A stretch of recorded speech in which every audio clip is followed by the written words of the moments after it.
크리스마스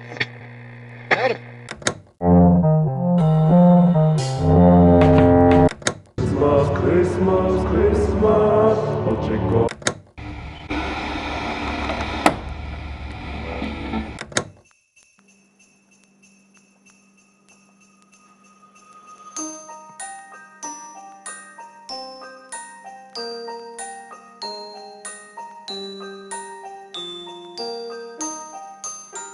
안녕하세요. 팟캐스트의 11 오프닝 DJ 사카린입니다. 여러분에게 따뜻함은 무엇인가요?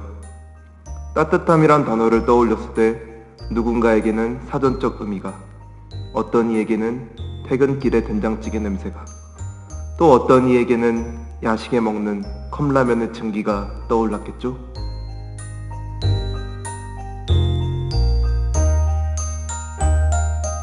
추운 겨울이 되면 우리는 본능적으로 더 많은 따뜻함을 원하게 됩니다. 구세군의 벨소리, 은은하게 울리는 캐롤, 집으로 돌아가는 분주한 발걸음, 저마다 붉게 상기된 얼굴들까지.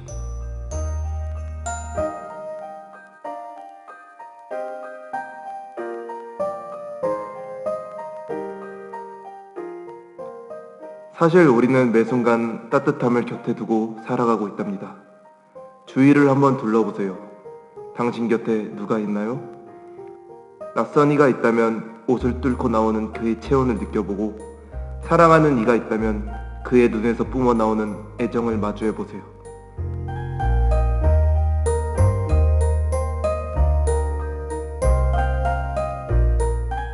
혹여 지금 혼자 계시다면 저희 더듬이가 잠시나마 당신의 귀에 따뜻함을 불어넣도록 할게요. You are never alone. 호.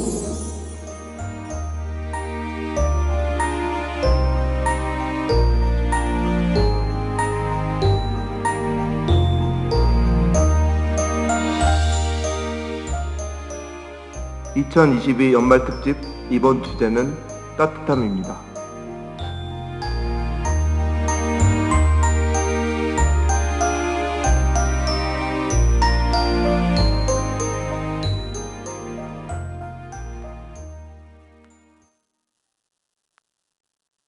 더듬이. 이번 유사미학 에피소드에는 과학에 대한 부정확한 정보들과 다소 주관적인 해석들이 등장하오니 재미로만 즐겨주시길 바랍니다.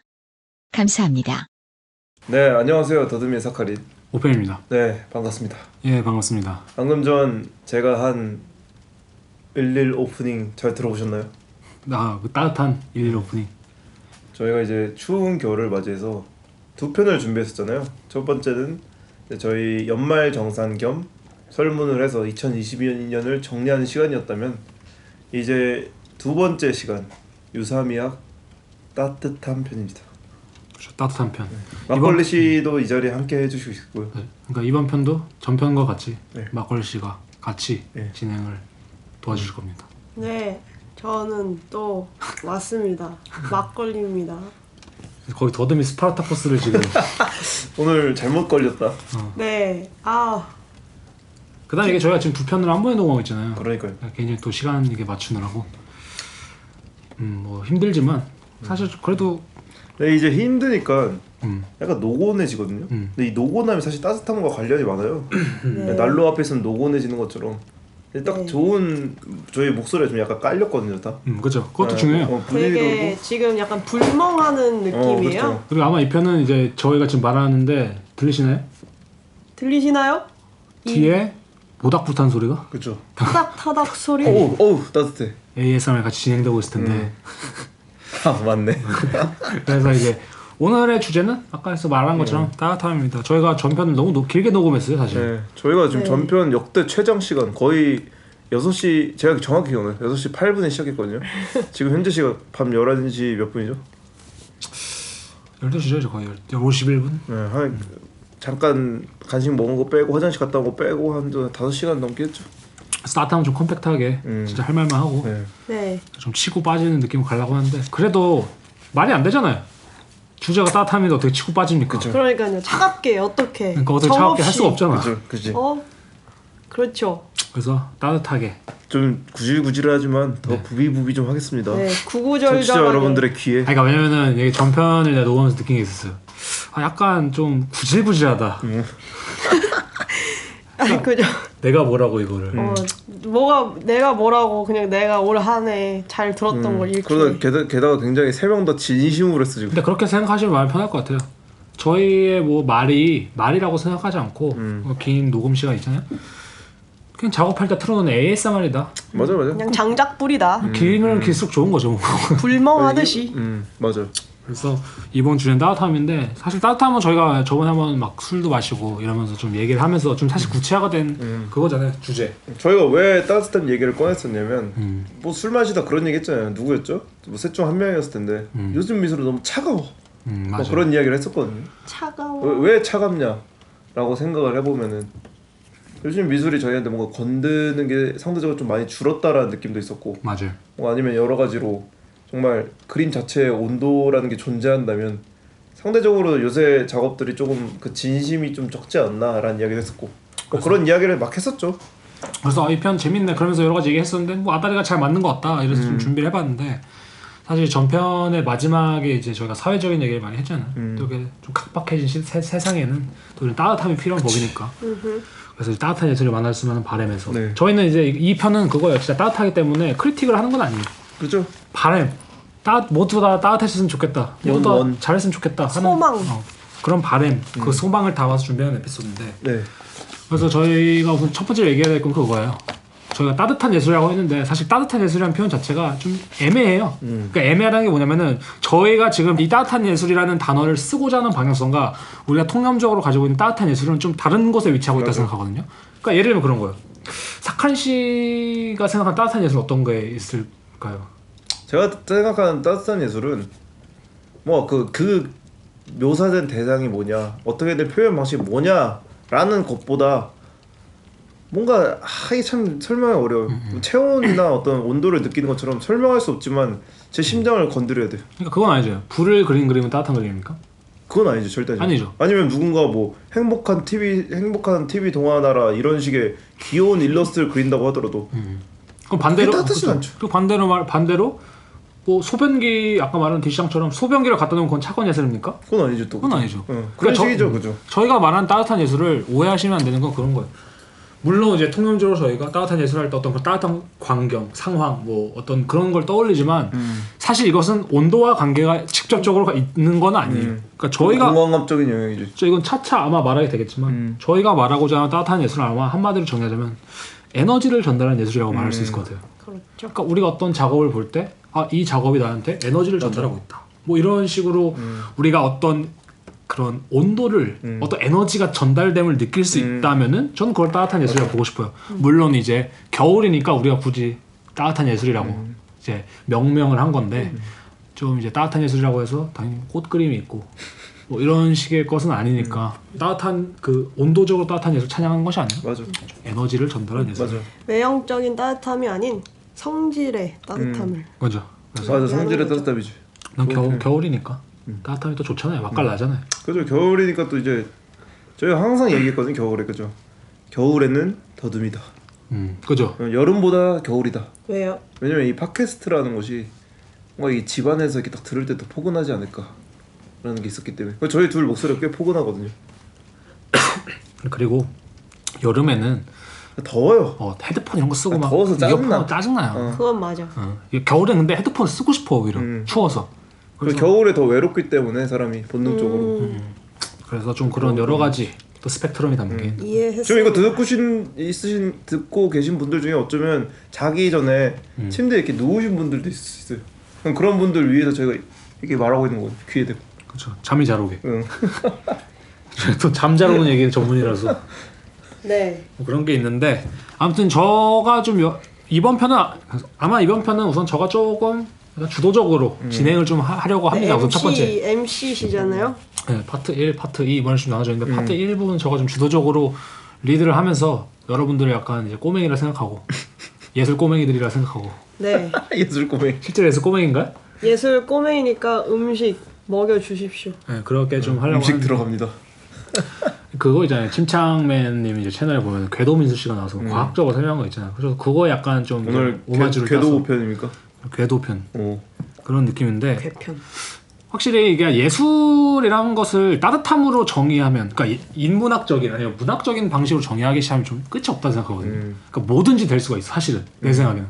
그래서 우선은 첫 번째로 과학적으로 우리가 접근을 해보자. 왜냐면은 아까 전편에 말했지만 저는 요즘에 이제 실리적인 움직임을 좀 추구하고 싶기 때문에 너무 뜬소리 하지 말고 제대로 한번 접근해보자. 할 거면은 네, 실학자 5편씩. 네, 실학자죠, 실학자.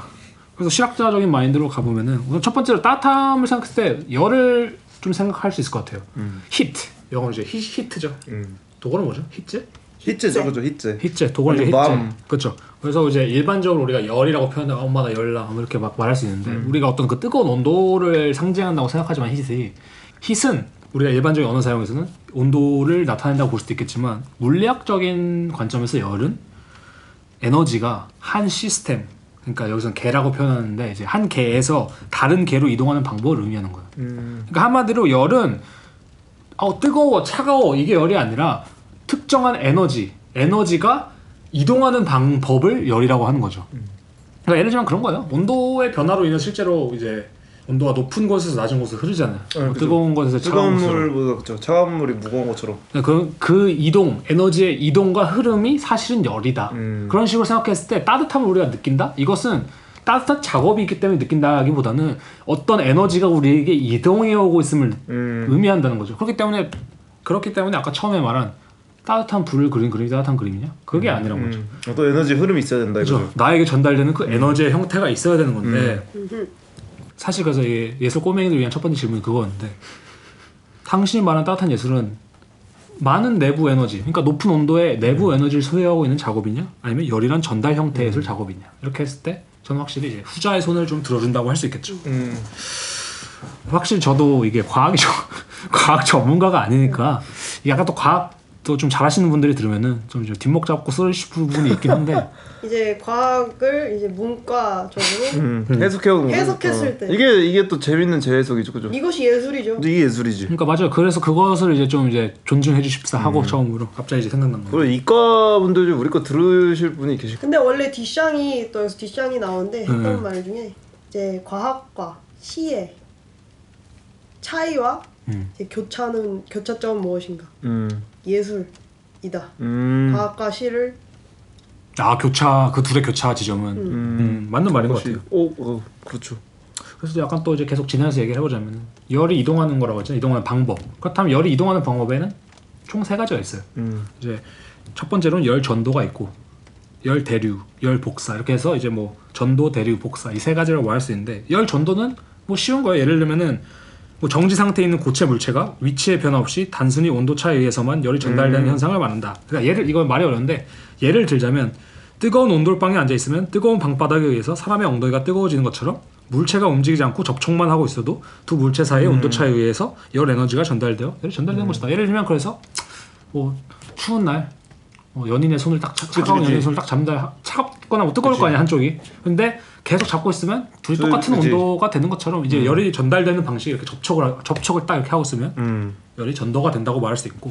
그 다음에 이제 열 복사가 있는데 열 복사는 그렇게 생각하면 될 것 같아요. 전자 기파로 이제 열이 운반되는 형태인데 난로 대표적인 예시죠. 난로 앞에 있으면 이제 전자 기파를 통해서 우리가 이제 몸이 따뜻해지는 걸 느끼는 것처럼 이제 열 복사는 이렇게 복사열이라고 하잖아요. 그래서 그죠. 태양 복사열도 태양열도 복사하죠. 맞아요. 사실. 태양열 에너지 얘기할 때. 어떤 전자기파를 타고서 이제 우리에게 열이 전달되는 형식이고 그다음에 전도와 복사가 열 에너지를 되게 바로 전달하는 거라면 대류라는 것은 이제 물질을 타고 열이 이동하는 걸 뜻하는 거거든요. 그래서 예를 들면 촛불이 이제 위로 아까 촛불 아까 가송바실라르 얘기할 때 촛불 얘기하셨는데 촛불이 이렇게 위로 향하는 이유가 뭘까요? 촛불에 그리고 과학적으로는 잘 모르겠네요. 촛불이 위로 향하는 뜨거운 온도가 위로 올라가는 공기가 그래서 그런 건가요? 그래서 이게 위를 향하는 거잖아요.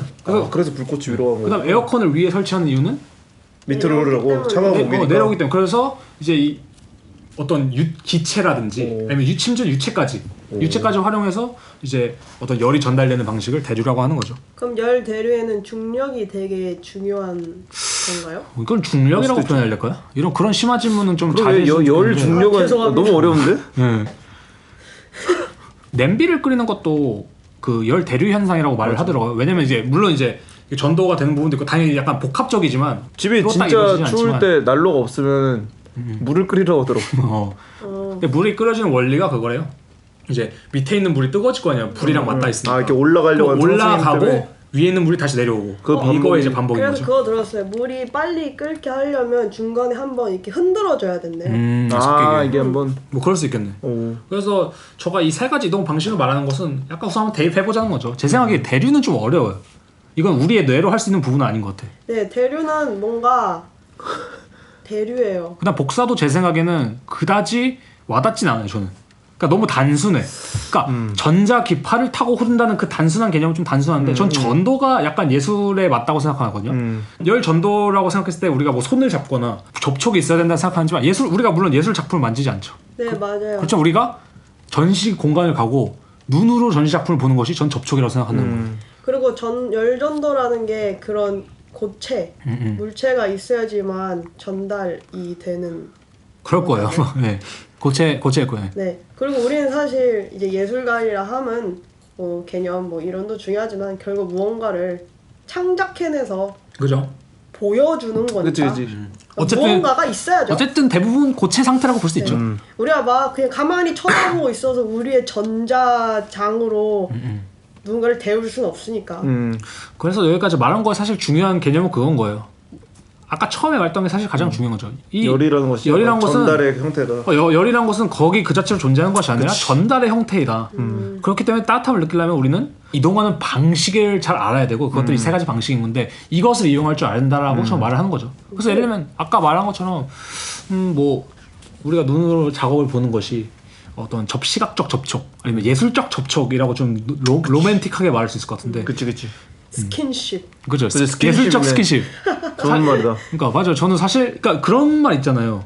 이 인터넷이 좀 비속어긴 한데 남자 이제 커뮤니티에서 많이 등장한 건데 뭐 국밥 이런 걸 먹고 막 소주 앞에 이게 X지 이렇게 말하고 하거든요. 그게 뭐예요? 뭐 맛있는 치킨을 먹으면서 이게 축구를 섹스. 보는 게 이게 섹스. 근데 그건 섹스가 아니잖아. 그 정도의 쾌락이 그치, 느껴진다는 거예요. 그러니까 진정한 그거는 예술 공간에 가면은 이 스킨십의 강도, 이 전도의 강도에 따라서 저희 쾌락의 끝은 똑같을 수 있어. 맞아. 그죠. 가는 방식이 다른 거지. 그렇죠. 그러니까 그렇기 때문에 이게 국밥을 먹고 있는 상황, 야 국밥을 먹는 게 무슨 섹스냐라고 말할 수 그치, 있지만 그게 아니지. 이 에너지의 전달의 형태로 봤을 땐 충분히 가능할 수도 있는 표현이다. 국밥을 먹으면 오르가즘을 느끼는 거죠. 그래요, 그렇죠. 그런 것처럼 그 엄청난 도파민의 분비가. 그러니까 접촉을 단순히 1차원적으로만 제한하지 마라 예술가한테 그걸 맞아, 말하고자 맞아. 하는 거죠. 그래서 어떤 의미로 좀 그런 식으로 바라본다면 이 예술 작품 하나로 모든 걸 평가하려면 우리의 시선이 좀 잘못될 수 있구나. 따뜻함이란 것은 따뜻한 예술 안에서 나오는 게 아닐까라는 거는 좀 편협한 시선일 수도 있지 맞아. 않을까라는 생각을 해볼 수 있다는 거죠. 그건 너무 단순한 표현이긴 해요, 확실히. 왜냐면 단순히 어떤 스킨십으로 생각했을 때 내가 좋아하는 이성이 무조건 이뻐야 된다 이것도 아니잖아요. 무조건 매력이 있어야 되는 게 아니라 사람은 복합적인 요소가 있잖아요. 그죠, 그죠. 근데 미술도 당연히 생각하면 어떤 복합적 요소가 들어갈 수밖에 없는 거지. 그냥 단순히 따뜻한 우리가 느끼는 온도가 높아 보이는 그림을 쓴다고 해서 그죠, 그죠. 따뜻함이 느껴지지 않는 것처럼. 그러니까 저는 사실 이 문제가 이 에피소드를 시작한 거에 사실 근원이라고 생각해요. 그러니까 나는 차가운 그림을 그릴 거야. 그러니까 무슨 그림을 그릴 상관없죠. 난 시원한 그림을 그릴 거야. 난 따뜻한 그림을 그릴 거야. 아니면 나는 뭐 이게 꼭 온도가 아니라도 나는 달달한 그림을 그릴 거야. 나는 매콤한 그림을 그릴 거야 했을 때 맛있는 그림을. 그러니까 맛있는 그림을 그릴 거야. 뭐 이런 식으로 생각해봤을 때 그것이 작품 안에 내재된 속성이라 생각하면 안 된다는 거죠. 사실은. 그래서 그런 점을 지적한 건데 그래서 이제 계속 이야기를 진행해보자면 열의 간단한 역사를 좀 찾았어요. 이건 이제 옥스퍼드 대학에 다니셨던 분이 약간 그냥 간단한 논문처럼 썼더라고요. 오호. 2020년 열에 대한 역사에 대해서.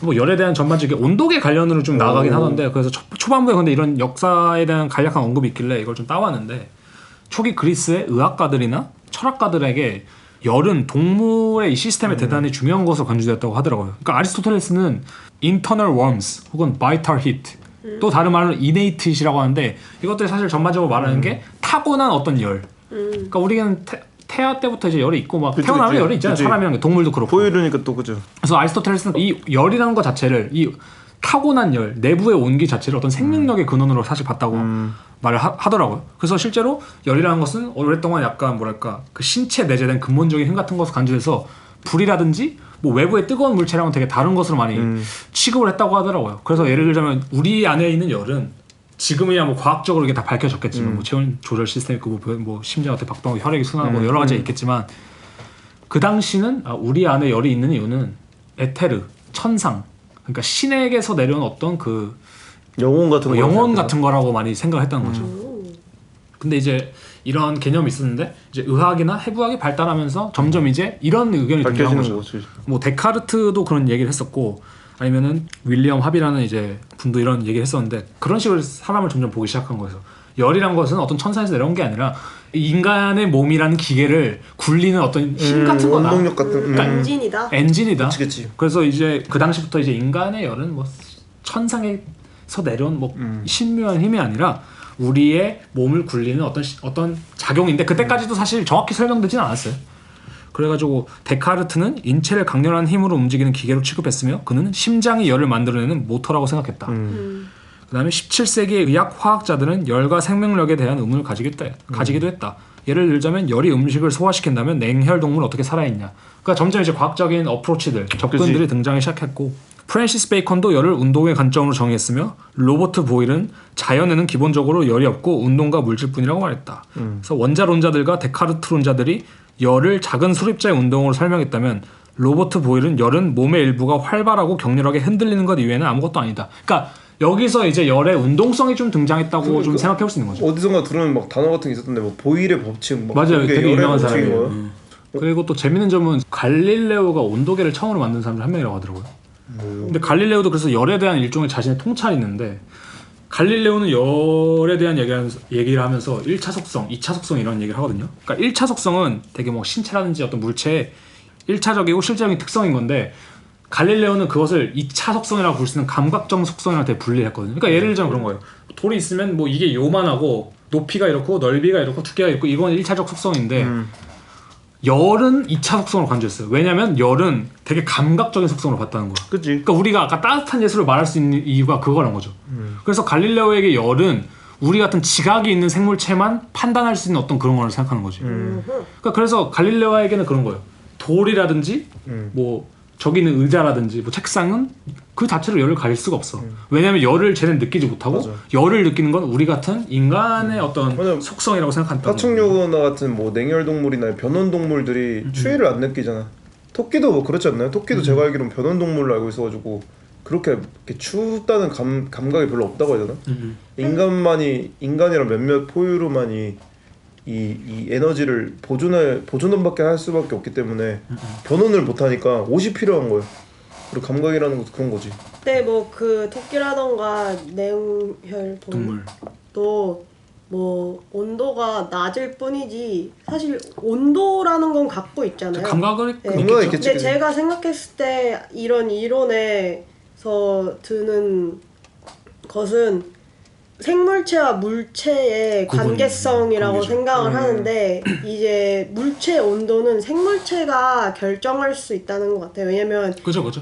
이제 우리가 이 책상에 손을 갖다 댔을 때 이 우리가 책상의 느끼는 온도는 우리의 온도의 반응이기 때문이죠. 맞아요. 왜냐면 우리가 온도를 뭐 이따 설명하겠지만 우리가 온도를 느끼는 메커니즘은 딱 만지 우리가 온도가 지금 26도다 이게 아니라 우리보다 차갑냐 뜨겁냐. 그치. 사실 만졌을 때 책상의 온도는 책상에 된 내 손의 온도인 거죠. 좋은 지적인 게 뭐 철이 3000도로 있어. 100도, 200도 막 이러고 있어요. 근데 철이 뜨겁다고 느끼지 않잖아 지금. 그러니까 철 본인이 그죠. 철 본인이 뜨겁다고 느끼지 않고 우리가 그걸 만졌을 때 뜨거운 거지. 그치. 뭐 예를 들자면. 바로 데이지. 네, 그래서 그런 식으로 봤을 때 이런 이제 운동성이 등장하고 뭐 여러 가지 이런 게 등장하고 이제 점점 이제 현대 열역학으로 발전했다고 하는데 제가 이 짧은 글을 가지고 정리할 수 있는 건 그거죠. 초창기 열은 어떻게 보면 우리 동물 아니면 인간에게 주어진 어떤 생명력의 징후로 간주되었고 후기 르네상스 이후에는 그게 점점 기계 혹은 생리적 유출을 통해서 점점 발전하면서 뭐 운동과 같은 개념으로 변화했으며 오늘날 열인으로 변화했다는 건데 저는 그 관점은 사실 언제나 유효할 것 같아요. 이 열이라는 것이 어떤 우리의 근본적인 뭐랄까 생명력과 대단히 관계에 있다는 거. 그러니까 우리가 그렇지 않다면 좋은 예술을 보고서 열을 느낀다는 게 그 에너지를 느끼는 거죠. 그치. 근데 만약에 이것이 우리에게 어떤 생명력이라든지 활력이라든지 어떤 운동성, 우리의 몸을 흔들리게 한다든가 뭐 석한 씨가 좋아하는 표현 중에 그런 거 있잖아요. 뭐 나의 엉덩이를 흔들게 만들어. 그지 그런 게 있죠. 좋은 예술은 내 엉덩이를 나의 흔들게 한다. 동력을 만든다. 근데 그런 것도 봤을 때 이 운동성과 이 생명력과 맞아. 열은 뗄래야 뗄 수 없는 맞아. 관계란 거죠. 증기관 같은 거죠 우리한테. 네. 좋은 예술 동력이 딱 와야 몸이 움직이는. 우리 약간 나 웃긴 게 지금 뭔지 알아? 과학적으로 너무 헷갈려. 우리 약간 과학적인 얘기 하려고 보니까 서로 거의 바보들이 되고 있는 것 같아요. 말이 꼬이고 있어. 우선 준비해온 걸 다 말할게요. 그래서 현대 연력학 법칙도 자연스럽게 한번 넘어가면 좋을 것 같은데 현대 연력학 제0법칙은 열적 평형이라는 법칙이에요. 그래서 온도가 다른 물체를 접촉하면 높은 온도를 지닌 물체의 온도가 내려가고 낮은 온도의 물체의 온도는 올라가서 결국 두 물체의 비슷한 열평 온도로. 상태가 된다. 어쨌든 간에 저는 이런 생각을 해봤어요. 약간 예술가에게 어떻게 보면 열적 평형의 상태를 유지하는 것은 참 안 되겠다. 왜냐하면 우리는 거기서 아무것도 감흥할 그럼 수 동력이 없으니까. 없어지는 느낌이 있을 그죠. 거야, 그죠? 그래서 이 열적 평형을 좀 다른 식으로 생각해 보자면 어떤 예시가 있을까? 예술을 약간 보면서 약간 예시 같은 걸 얘기해 보자. 열적 평형. 그거죠. 매너리즘에 빠지는 것이 그런 거지 않을까? 그렇죠. 매너리즘에 내 빠진다고 작업이 볼 더 수도 이상 있고. 어떤 새로운 고찰이나 사유가 있는 게 아니라 그냥 그리는 거. 근데 그건 맞아요. 뭐냐면은 매너리즘이 약간 그런 느낌이지 않을까? 예를 들면 매너리즘의 중요한 그게 뭐냐면은 처음 접촉했을 때 모든 사물은 온 차이가 어느 정도 있으면은 뭐가 느껴지겠지? 근데 계속 잡고 있으면은 맞아요. 똑같아진단 말이야 사실은. 반복하는 거죠. 그렇죠. 반복한 상태 고 정지해 있는 거. 그건 어떻게 보면 예술가로서 죄악이다. 왜냐면은 열적 평형 상태에 있는 이 뜨뜻미지근함. 맞아. 그러니까 이제 손을 이제 계속 잡고 있어도 잠깐 좀 떼서 다른 손도 좀 잡고 맞아요. 저희가 그래서 아까 얘기했던 것처럼 뭐 패터슨이라든지 네. 음. 일상에서의 맞아. 변주를 찾아야지 자기가. 이 네. 계속 뜨거움을 찾아야 되는 거거든요. 강아지도 좀 쓰다듬고 맞아요. 맞아요. 근데 재밌는 게 뭐 해외도 당연히 그렇고 우리나라도 당연히 그렇고 이건 어느 나라나 다 그렇지만 진짜 몇십 년을 똑같은 것만 하는 사람도 있잖아요. 어떻게 보면. 근데 저는 이건 그 사람들 입장에서는 그 발전이 있다고 생각할 수 있겠지만 열역학제 1법칙을 좀 이따 말하겠지만 그거와 함께 엮어서 말하면은 사실은 아무것도 일어나지 않는다 생각해요. 계속 똑같은 손을 잡고 있는데 무슨 일이 일어나겠어 사실. 그래서 열역학제 1법칙은 무엇이냐? 에너지 보존의 법칙이거든요. 여기서 중요하게 생각해야 되는 게 고립계의 에너지 총합은 일정하다. 고립계는 이따 설명해 드릴 개념이겠지만 고립계는 말 그대로 고립된 거예요. 그러니까 고립된 곳에 있으면 에너지의 총합은 일정하다는 거예요. 절대 바뀔 수가 없는 거야 그거는. 그러니까 예를 들자면 뭐 보온병 안에 물이 있다면은 거기서의 에너지 총합은 절대 바뀔 수가 없는 거예요 사실. 그래서 갑자기 궁금한 게 과학적 질문일 수 있겠는데 보온병 안에 두면 절대 안 식나요? 과학적으로 설명하자면은 그런 거예요. 진짜 완벽하게 고립시킬 수 있는 보온병이 그 있으면은 극한의 고립. 극한의 그러면 고립. 그럴 수 있겠지만. 뭐 그거 가능은 하겠죠 과학적으로. 근데 사실 그걸 구현하는 기술은 없겠죠. 그치. 그래서 갑자기 뭐- 궁금해져서. 그다음에 이게 개라는 것도 사실 애매한 게 과학자들마다 이게 의견이 분분해요. 왜냐면은 뭐 이것은 열린 개고 이것은 고립개고 이런 식으로 말할 수 있는 게 아니라 누군가는 이걸 뭐 고립개로 보기도 하고 누군가는 이게 열린 개로 보기도 하고 막 이런 식이거든요. 그치. 그래서 예를 들자면 유일하게 이 세계 고립계 시스템을 가진 거는 뭐 우주밖에 없다 이런 말도 있고 고립계 잠시만 설명하자면 그런 거거든요. 고립계는 이제 외부와 물질과 에너지의 교환이 불가능한 이제 고립된 개인데 제 생각에는 아까 이제 말한 맨날 똑같은 걸 하고 있는 사람들은 이 고립궤에 갇혀 있는 사람들이라고 볼 수 있는 거죠. 거기서는 자신이 무슨 짓을 하든 뭐 내부 에너지가 감소하고 뭐 부피가 팽창하고 이런 그 안에서의 변화는 있지만 사실 외적으로는 아무런 변화가 있을 수 없는 거죠. 총량은 일정하니까. 그래서 제 생각에는 이런 법칙을 좀 생각해봤을 때는 예술가로서 하면 안 되는 게 어떤 열적 평형 상태를 만든 것과 맞아. 이 고립계 스스로를 가두는 것 이것은 참 하면 안 되는 일이 아닐까. 흘러가지 않고 계속 그 고인물이라고 고인물이 썩는다는 하잖아요. 게 딱 우리 그렇죠. 속담이나 뭐 선조들 말하는 게 다 그런 통찰에 있죠 확실히. 그리고 이제 열역학제 이 법칙은 이제 석한 씨 좀 알고 이게 저희가 이제 엔트로피 얘기할 때 그러니까 이제 비가역의 법칙, 뭐 엔트로피 증가의 법칙이라고 말하는데 고립된 계에서 엔트로피는 증가하기만 하며 감소하지 않는다. 그래서 이제 계속 무질서진다. 맞아. 그냥 간단한 예시로 그런 거죠. 뭐 물에 물 쏟았을 때도 잉크를 그렇고. 타면은 이제 퍼지기만 맞아. 하지 다시 모이진 않잖아요. 그죠. 그 방 안에 향수병을 열었을 때 향수가 퍼지잖아요 향이. 그죠. 근데 그걸 다시 병 안에 똑같이 못 담는 것처럼. 그러면 엔트로피의 끝이 결국 열적 평형일까요? 왜냐면 막 그런 게 있어요. 우주가 지금도 어쨌든 향수병을 열어놓은 것처럼 우주도 계속 팽창하고 있다는 이야기가 있잖아요. 근데 그 우주의 팽창의 끝이 결국 열적 평형이어서 온 세상이 얼어붙는다고 들었거든요. 더 이상 열이 없는 거예요. 그냥. 그거는 이제 열역학제 3법칙. 또 있어. 네른스트 프랑크의 법칙인데 이게 방금 말씀하신 거예요. 그래요? 절대 영도에서 엔트로피는 0이 된다. 오, 뭐지?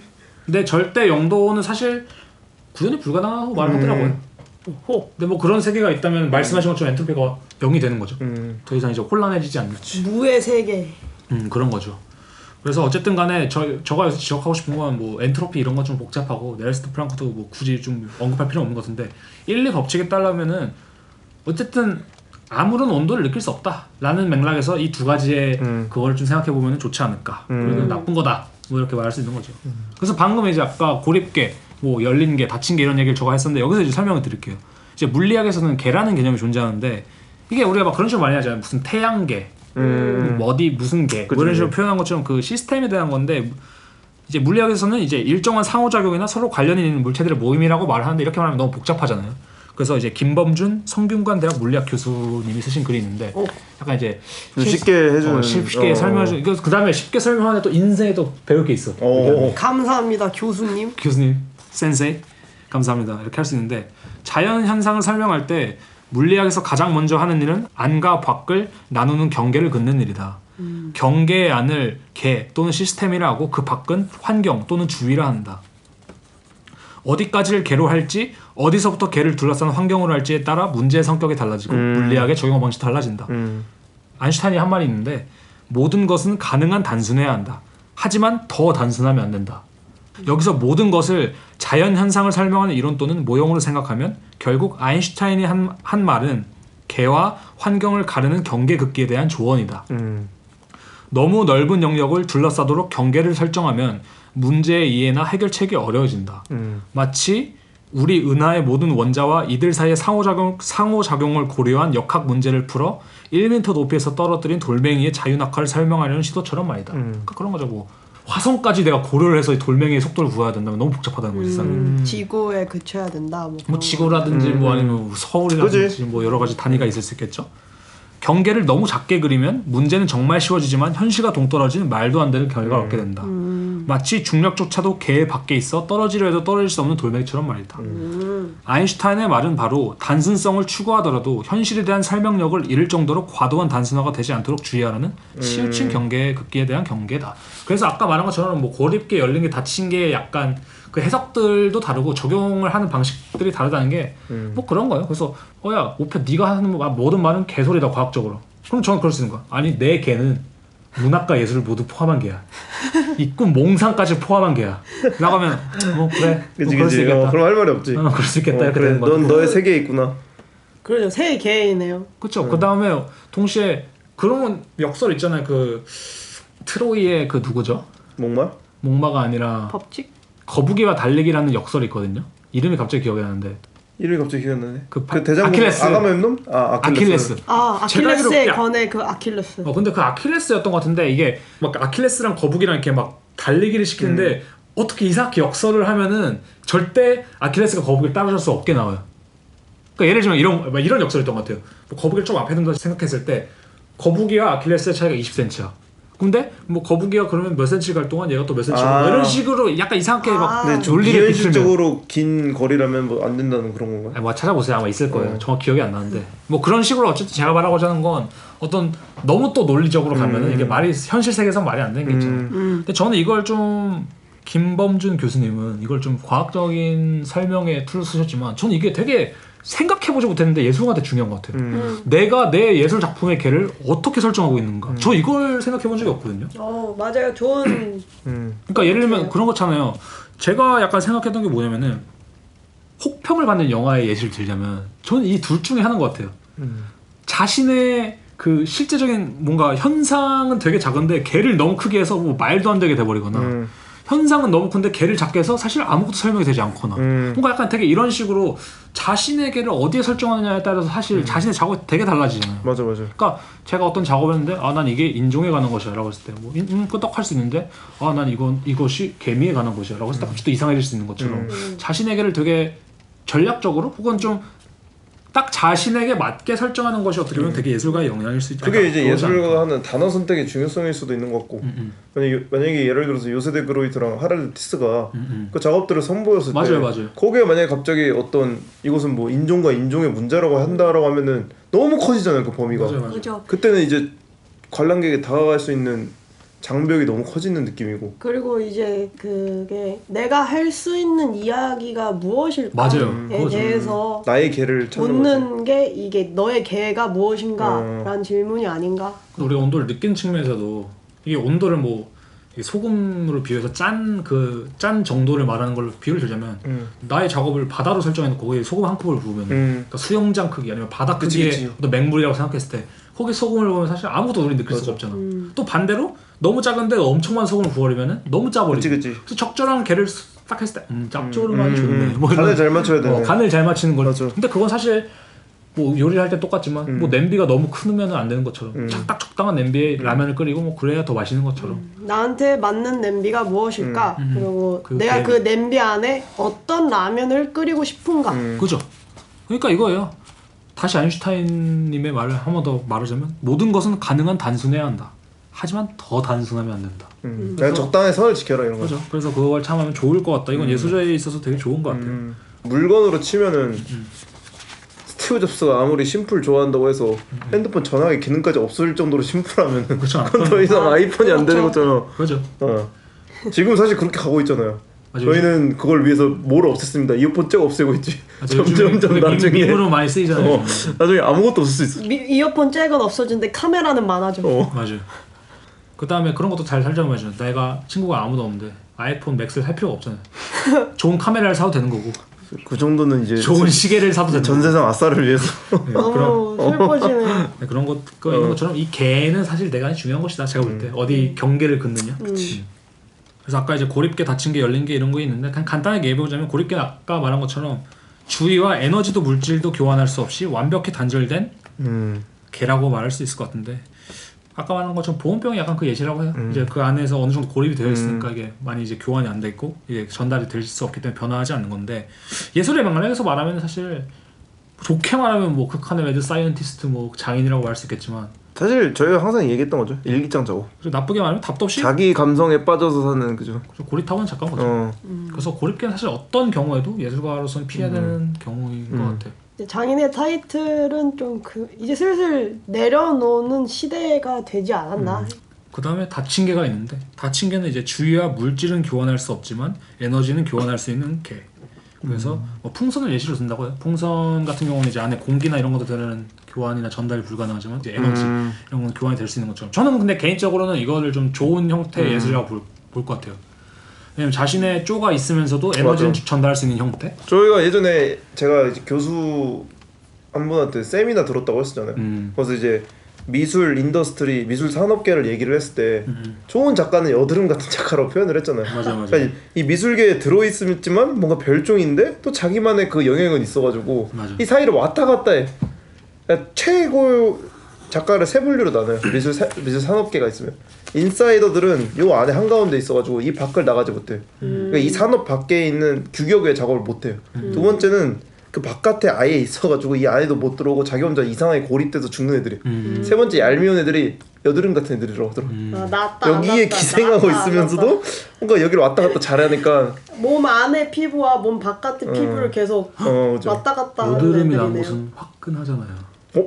열 쏠리는데? 여드름? 따뜻. 화농성 이 예술가는 화농성 여드름이다. 이렇게 말씀. 괜찮은데? 뭐 있는 이런 또- 건데. 좋은데요? 좋은 비유가 있네. 전 단 한 번도 화농성 여드름이 되고 싶었던 적이 없었는데 너도. 갑자기 되고 싶죠. 갑자기 되고 싶어. 아 너무 과하면 안 돼. 짜줘야 돼. 너무 과면 신이 짜버려요. 짜져. 왜냐면 화농성 여드름이 너무 과해지면 그건 그냥 염증이거든요. 골마요, 골마. 골마요. 그것도 맞네요. 네. 너무- 그러니까 여드름으로서 존재해야 되는 거죠. 그러니까 저는 이걸 동의한다니까요. 이렇게 뭐 그런 말 있잖아요. 뭐 우리의 눈을 뭐 자세히 확대해 보면 우주의 그것도 비슷하다라는 것처럼 맞아. 모든 것은 모든 이어져 있어요. 이어져 있네. 그다음 열린 차로가 있네요. 열린 개는 진짜 말 그대로 열린 거니까 물질과 에너지 모두를 주위와 교환할 수 있는. 그러니까 이거는 너무 줏대 없는 사람일 수도 있고. 그렇죠. 이게 요즘 예술가들이 많은 것 같아요. 이거 하는 대로 저거 하는 근데 대로. 이게 사실 이 정보화 시대에 약간 패착으로 뽑는 걸 수도 있는. 라디컬 중도죠. 그냥 까놓고면서 뭐 에너지라도 교환할 수 있으면 다행이지. 물질만 교환하는 경우가 되게 많다. 네, 그렇죠.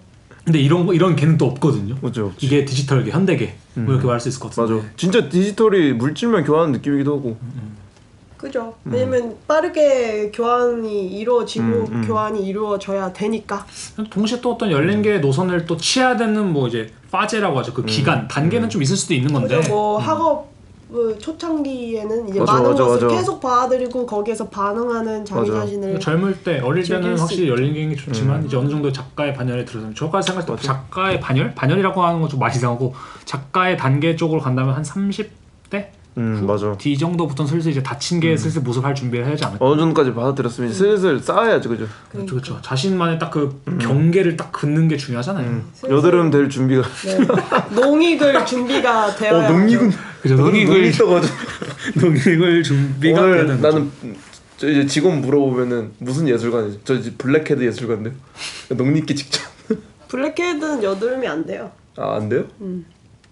그건 물론 또 몰랐네. 피지가 겉으로 노출돼서 그게 까매진 거긴 한데 그 죽은 네, 그거. 물론 뭐 피지가 여드름의 기본 그 속성이긴 어. 하니까 뭐 여드름에 실패한 상태라고도 그쵸, 할 수 그쵸. 있을까요? 저는 저 피부 피지인데요. 전문인 농익은 아니어서. 피지인데. 네. 개랑은 좀 다른 예시인데 그런 것도 있어요. 인간이 약간 이제 어느 정도 온도까지 버틸 수 있을까 생각했을 때 습도가 거의 없는 상태에서는 50도가 넘어가는 게 좀 치명적이라고 말하거든요. 오. 아, 습도 전혀 없는 상태에서. 전혀 없는 상태에서. 또 반대로 습도가 100%에 다다르는 경우에는 30도만 돼도 치명적이래요.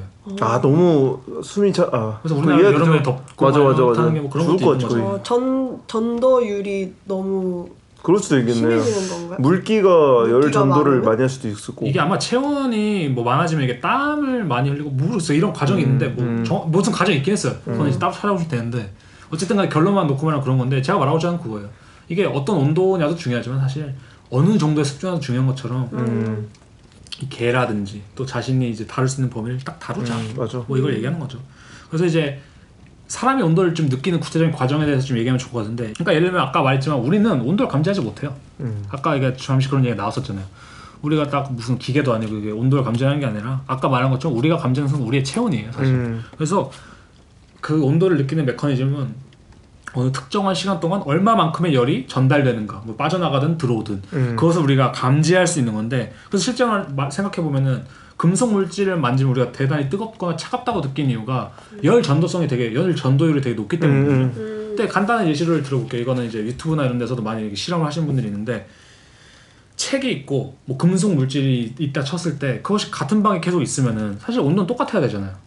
근데 실제로 잼 온도가 똑같대요. 근데 금속 물질 보통 차거나 뭐 따뜻하거나 뭐 뜨겁거나 이렇게 느끼는데 그 이유가 체온을 더 빨리 뺏기기 때문이라고 말을 하거든요. 우리가 온도를 느낄 때 중요한 건 이 물체의 온도도 되게 중요하지만 사실 전도율이 대단히 중요하다는 거예요. 그러니까 이게 되게 재밌는 게 뭐냐면은 열 전도도가 극단적으로 낮은 물질이 있으면은 이 물질이 엄청 차갑거나 뜨거워도 우리가 만져도 아무것도 못 느낀대요. 근데 그런 예시가 좀 뭐였을까 궁금하네. 근데 뭐가 있는지 모르는데 그걸 만지는데 손은 얼어붙고 있는데 우리가 느끼지 못할 수 있는 거고. 뭐 예를 들자면 그런 식으로도. 실제 드라이 아이스 이게 약간 그런 거. 들어있어 약간 그럴 수도 있겠네.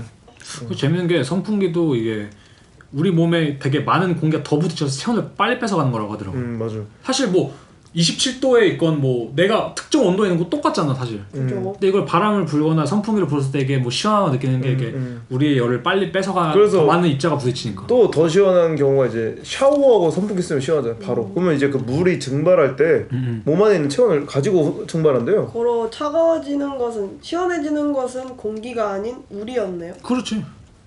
그리고 재밌는 게 또 뭐가 있는지 알아요? 유리와 목재의 열 전도율이 크게 다르지 않대요. 근데 유리가 대체적으로 더 차갑거나 뭐 이런 식으로 느끼잖아요. 그러니까 우리가. 목재는 그렇게 안 하는 거. 근데 그게 왜 그러냐면 밀착도 때문이래요. 그러니까 사이 공기가 덜 끼요. 공기가 실제로 덜 낀대요. 근데 공기가 열 전도율이 그렇게 좋은 편이 아니거든. 그래서 유리를 만질 땐 더 공기의 그 방해 없이 우리가 싹 달라붙게 만져서 그 자체에서 우리의 온도를 직접적으로 느껴볼 수 있는. 그 오히려 공기조차도 옷 같은 역할을 하는 건가? 약간이라도 방해가 될 수도 있는. 그렇죠. 그래서 저의 일상을 다 되돌아보게 되죠. 돌아보게 되네요. 내가 얼마나 멍청한 짓을 하고 있었는지 가끔 생각하게 되고. 뭔가 다 이게 상경해져 버렸어. 그리고 실제 재밌는 게 비행기 많이 타보셔서 알겠지만 이중창이잖아요. 네. 근데 그 이중창의 역할이 뭔지 알아요? 왜 이중창인지 아세요? 안에 사이에 있는 뭐 공기를 어떻게 하는 거야? 안에 사이는 공기가 열 전도율을 별로 안 좋으니까 그것도 일종의 막으려고 보온이나 이런 걸 쓰는 거예요. 열 전도율이 안 좋으니까 오히려 역설적으로 옷처럼 쓰는 거군요. 그렇죠. 약간 뭐 솜을 넣는 대신 공기층이.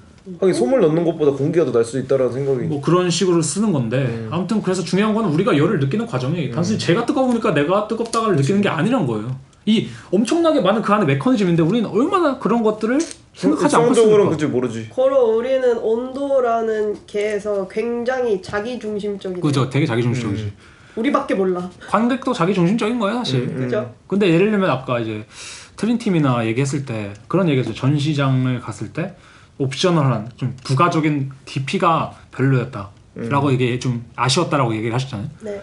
그러니까 그게 그거예요. 나랑 트린티 미나의 작업을 충분히 밀착하고 싶은데 열 전도율을 방해하는 그런 거고. 맞아요. 이 DP가 날 방해해서 열 전도율이 떨어지는 거야. 그 사이에 목재가 있었어요. 뭐 그런 맥락인 거지 사실. 이중창이었던 거지. 그 이중창이었던 거지. 근데 그 창이 유리가 아니야. 나무 더군다나 창이야. 거기 남으면 그죠. 더 그치. 그러니까, 나무까지는 아니었던 것 같아. 그러니까 우리가 실제로 생각해봐야 되는 그건 거예요. 이게 멋있어 보인다고 쓰면 안 된다는 거야. 이것이 방해가 될 수도 있는 거고 가림막이 될 수도 있는 거고 열 전도율을 떨어뜨릴 수도 있는 거고 예를 들자면. 그래서 정말로 나에게 필요한 게 뭘까? 우리가 그래서 아인슈타인이 말한 건 심플하게 가되 또 극한으로 가지 말고. 맞아요. 또 재밌는 걸 좀 찾아온 게 뭐냐면은 그래서 금속이 실제로 열 전도율이 좀 압도적으로 높은 이유가 뭐냐면은 그 안에 있는 자유전자 때문이래요. 그러니까 이게 영어로 치면 이제 free electron이라고 말을 하는데 금속에 있는 자유전자가 이제 열을 받으면 매우 빨리 이동을 하면서 금속 내의 원자들과 충돌을 하게 된다. 그래서 그 자유전자와 충돌하게 된 원자들은 격자 내에서 진동을 하게 된다. 이러한 진동은 열 에너지를 만들게 되며 따라서 매우 쉽게 금속의 한쪽 끝에서 끝으로 열이 쉽게 전달되는 것이다. 그러니까 쉽게 얘기하면 그거예요. 이건 약간 좀 장족의 발전인데 이건 제가 만들어낸 예시예요 방금. 개 목줄을 가진 주인이랑 어떤 애견 카페에 있을 때 근데 저기 있는 개는 목줄이 없어. 그냥 이제 자유롭게 떠돌아다니는. 그럼 걔한테 뭘 주면은 사실 더 이 공간을 잘 떠돌아다닐 거 아니에요. 얘한테는 예를 들면 내가 목줄을 차고 있는 걔한테 뭐 뼈다귀를 물려준다면 그냥 이 자리에서 뼈다귀를 물고 있을 텐데 아 그런 게 없을 시. 저기 있는 개는 목줄이 없을 때 뼈다귀를 물고 있을 때 뼈다귀가 막 이곳저곳을 다 빨리 돌아다닐 거 아니에요. 막 달리고 막 놀고 이러니까 자유전자가 이제 그런 놈이라고 보면 되는 거예요. 자유전자는 원자로부터 해방되어서 자유롭게 돌아다닐 수 있는 전자를 뜻하는 거거든요. 고삐 풀린 망아지. 그래 고비풀 망아지네. 진짜 그래서 그 전자가 있기 때문에 금속의 열 전도율이 높다고 하는데 이것을 이제 약간 더 나아가서 얘기하면 그런 거죠. 예술도 자유로운 무엇인가가 있을 때 이 열 전도율이 극단적으로 높아질 수 있다는 거예요. 고삐 풀린 망아지 이자 화농성 여드름이 돼야 되는 건가요? 근데 적당히 너무 크면 안 돼. 그 범위가 알죠. 자기 범위는 지키되. 자기 얼굴. 자기 범위 얼굴로. 지켜야 또 왜냐면 화농성 여드름이 공중에 떠 있진 않잖아요. 얼굴에 붙어 있어요. 아니면은 얼굴 없는데 화농성 여드름만 있어. 근데 누군가는 이걸 비웃을 수 있지만 동시에 누군가는 이걸 들으면서 진짜 내가 부족했던 내가 약간 간질간질 또 무엇인가 갑자기 깨달을 수 있어요. 맞아요. 진짜로. 그치. 저는 방금 깨달은 것 같아요. 나도 뭔가 깨달았어. 그런가요? 네. 네. 그래서 또 재밌는 걸 찾아왔는데 이거는 지금 방금 말한 금속 전도도 이런 얘기는 아닌데 실제로 전자와 전자 기력에 관련된 얘기인데 예를 들면 그런 거 있잖아요. 여기서 하고 싶은 얘기가 뭐냐면은 영화에서 많이 등장한다 쳤을 때 한 도시가 정전이 돼.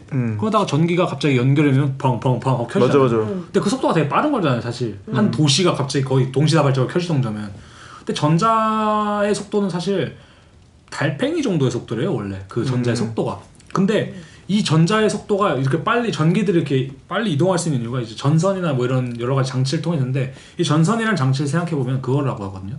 우리가 망치를 주고 벽을 부실 때 벽을 파괴하는 게 아니라 망치에 있는 원자와 벽에 있는 원자가 서로 이렇게 밀어내면서 그 힘으로 이게 부서지는 건데, 그러니까 그런 식으로 생각했을 때 전자도 그런 식의 작용을 계속 하고 있는 건데, 이 둘 사이를 사실 이제 둘 사이가 달팽이 속도라고 했잖아요.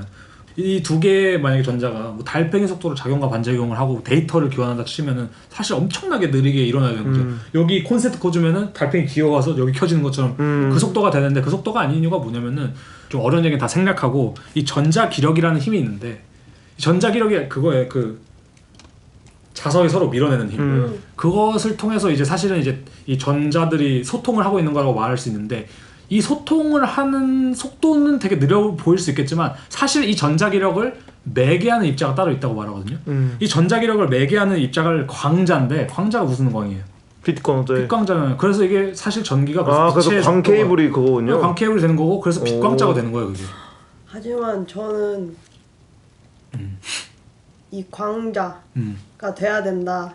빠르게 전달을 할 때 예술로서.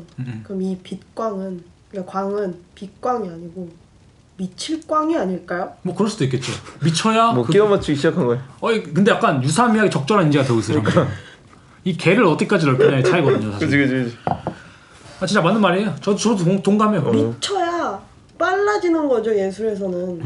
그치. 내가 이 예술가의 사이에서 미쳐 있을 때, 내가 이 광자일 때 우리의 전도율도 빨라지고 맞아요. 작가와 작업에, 그리고 그렇게 해서 나온 작업은 이 광자 자체이기 때문에 직관이고 직광. 관람자와 이 작업의 사이도 이 빠른 미칠 광자로서 맞아요. 전도율이 높아진다는 거죠.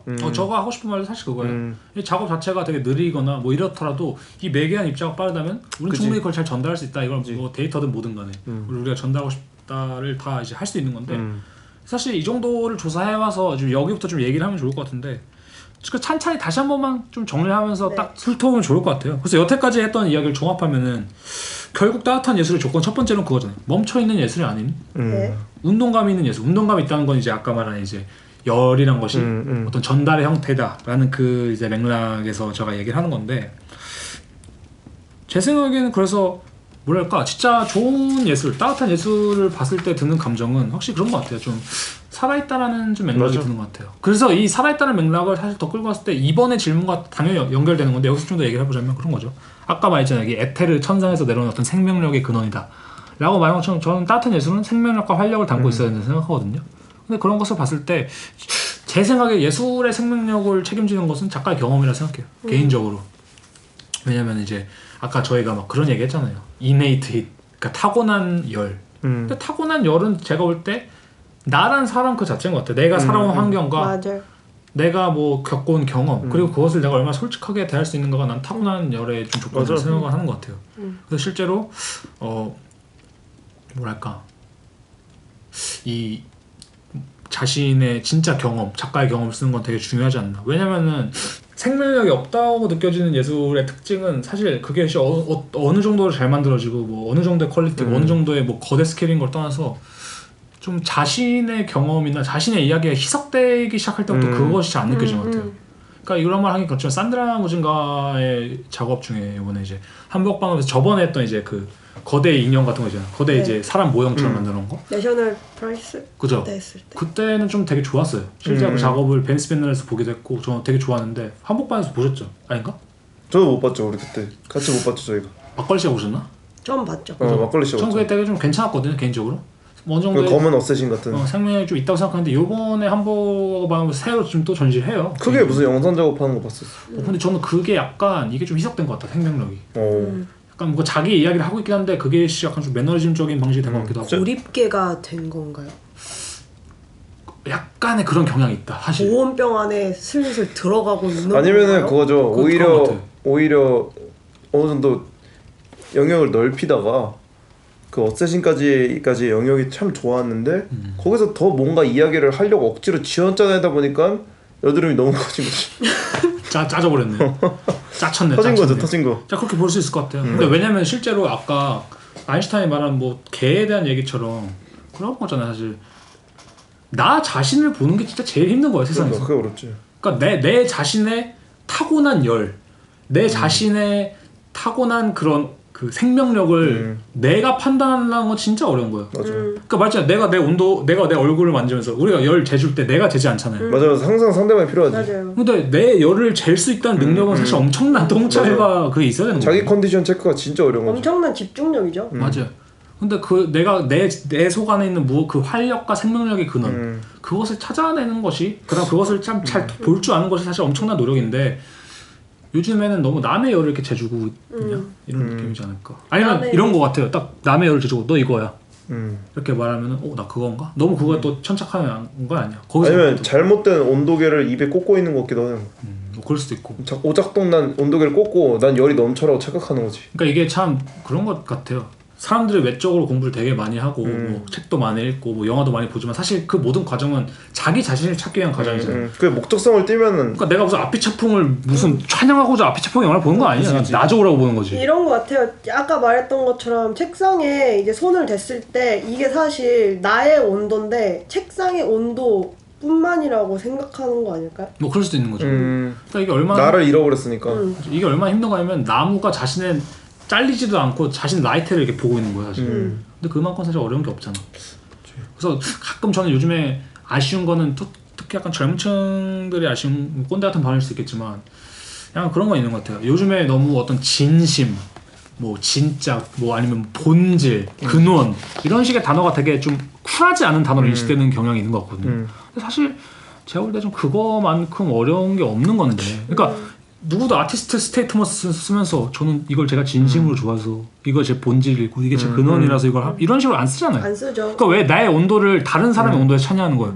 이 철학자는 37도고 뭐 저 수학자는 뭐 28도고 뭐 저 비평가는 그런 식인 32도라고 거죠. 얘기했어요. 그래서 저는 이거예요 라고 아니라 왜 내 온도를 말하지 않는 걸까요? 근데 이런 좀 노력이 필요하지 않을까 사실. 맞아요. 거기서 그러니까 근원 나오는 어쨌든 뭐 그 뭐라 하지 아티스트 스테이트먼트 쓰는 거는 상대방한테 보여주기 위함이잖아요.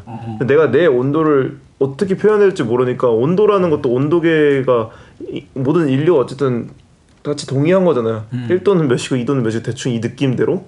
그러니까 약간 쓰는 거긴 한데 만약에 그거를 자기 그 아티스트부터 스테이트먼트를 쓰는 거를 자기 작업과 같은 방식으로 생각을 한다면 그때는 큰 문제인 것 같아. 맞아. 맞아. 개를 나누는 그거는 어쩔 수 없이 필요할 수 있어. 사회적으로 봤을 필요하지, 때는. 그쵸. 근데 이제 그거를 자기 몸 안에까지 적용하면은 마치 그 유세대 그룹 작업 중에 그 판넬에 이렇게 온도계 그 달려 있는 거 있잖아요. 근데 그게 자기 온도를 나타내는 건 아니거든요. 그죠. 나 바깥 온도를 나타내는 걸 수도 있고. 아무튼 똑같은 말이에요, 저도. 맞아요. 네, 나 자신의 맞아요. 성찰. 그 다음에 이제 세 번째 또 중요한 질문을 가자면 이제 고립계와 연력학 법칙들을 얘기했을 때로 갈 수 있을 것 같은데 아까 이제 말했던 것 같아요. 고립된 예술은 에너지, 물질 모두를 전달하지 못한다. 그래서 연력학 제1법칙, 2법칙에 따르면 고립계에서 에너지는 증가되거나 감소되지 않으며 무질서도의 증가만 일어난다. 즉 고립계의 예술은 실상 아무것도 전달할 수 없으며 발전할 수 없다. 그래서 이건 고립계는 절대적으로 피해야 되는 게 맞다라고 생각할 수 있고 저는 그래서 이런 생각을 좀 했어요. 약간 작업 이야기하고 이러면 쭈강이라는 표현이 가끔 등장하거든요. 입구 같은. 입구. 근데 나는 이 쭈강이 도대체 뭘까라고 생각했을 때 누군가 다 다르게 느낄 수 있어요. 너 작업에 쭈강이 없다라고 했을 때 내 작업이 뭔가 공감이 안 되나? 뭐 아니면 뭐 이해가 안 되나? 라고 생각할 수 있는데 제가 생각할 때 이 열의 맥락에서 온도의 맥락에서 따뜻한 예술의 맥락에서는 쭈강은 에너지의 이동 경로가 없다는 거 아닙니까? 사실. 맞아. 전달할 생각이 없다. 그지. 그러니까 나만 알고 있는 나만의 예술. 그치. 그래서 실제로 뭐 당연히 나르시스트죠, 그지? 뭐 학생들이 다 완벽한 작업 하는 건 아니니까 또 그러니까 되게 고지식한 애도 있고 당연히 자기 고집이 있는 애도 있는데 그래서 그런 애들이 이제 작업을 보여줄 때 딱 드는 것을 뭐 이렇게 약간 답답하다고 생각했는데 지금 와서 생각하면 진짜 아무런 에너지가 아무런 온도가 얘가 나한테 전달할 생각이 없구나. 약간 좀 야 나와 소통할 생각이 없구나라는 이야기가 될 수 있는 거죠. 그죠. 내가 아니면 얘한테 다가오질 못하게 하는구나 얘. 전 예술의 주 목적이 소통이라고 생각을 맞아. 해서 인간이 어쨌든 인간과 인간의 활동이기 때문에 맞아요. 인간은 사회적인 동물이니까 보통 상대가- 유대를 원하잖아요. 네, 상대가 나와 대화할 생각이 없다면 어떻게 대화를 합니까? 맞아. 말을 못 하는 거죠. 그리고 브록처럼 이제 연력학 제3법칙에 대해서 얘기를 하면은 절대 용도는 불가능하다 했잖아요. 저는 근데 이것을 이렇게 봐요. 가끔 보면 너무나도 깔끔한 작업을 하려는 작가가 있는데 저는 이렇게 말하고 싶어요. 나라는 존재는 절대 다큐멘테이션 될 수 없다.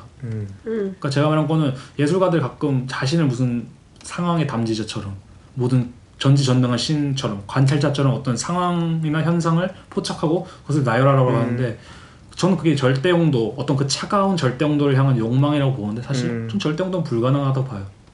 그렇기 때문에 이건 사실 말이 되지 않는 거다. 그래서 나란 존재를 인정해야 된다. 뭐 이런 맥락을 좀 말을 하고 싶고 극지방 정도는 괜찮다. 극지방. 그 정도는 뭐 미생물도 가능할 수는 살고 있겠죠. 펭귄도 살고 이 정도의 온도는 괜찮지만 절대 온도는 이제 무잖아 거의. 아무것도 살 수 없는 거지. 네, 극과 무는 굉장히 다르지, 그지? 다른 거니까요. 그죠. 그 다음에 이제 프리의 열 전도 법칙이라는 게 있거든요. 그래서 그게 어떤 거냐면은 Q는 뭐 K 이런 식으로 이게 법칙이 있는데 이걸 좀 풀어서 설명드리자면 열이 흐르는 양, 그러니까 열이 전도되는 양은 열의 전도율은 재료의 특성 곱하기 면적 곱하기 높은 온도 마이너스 낮은 온도 나누기 두께거든요.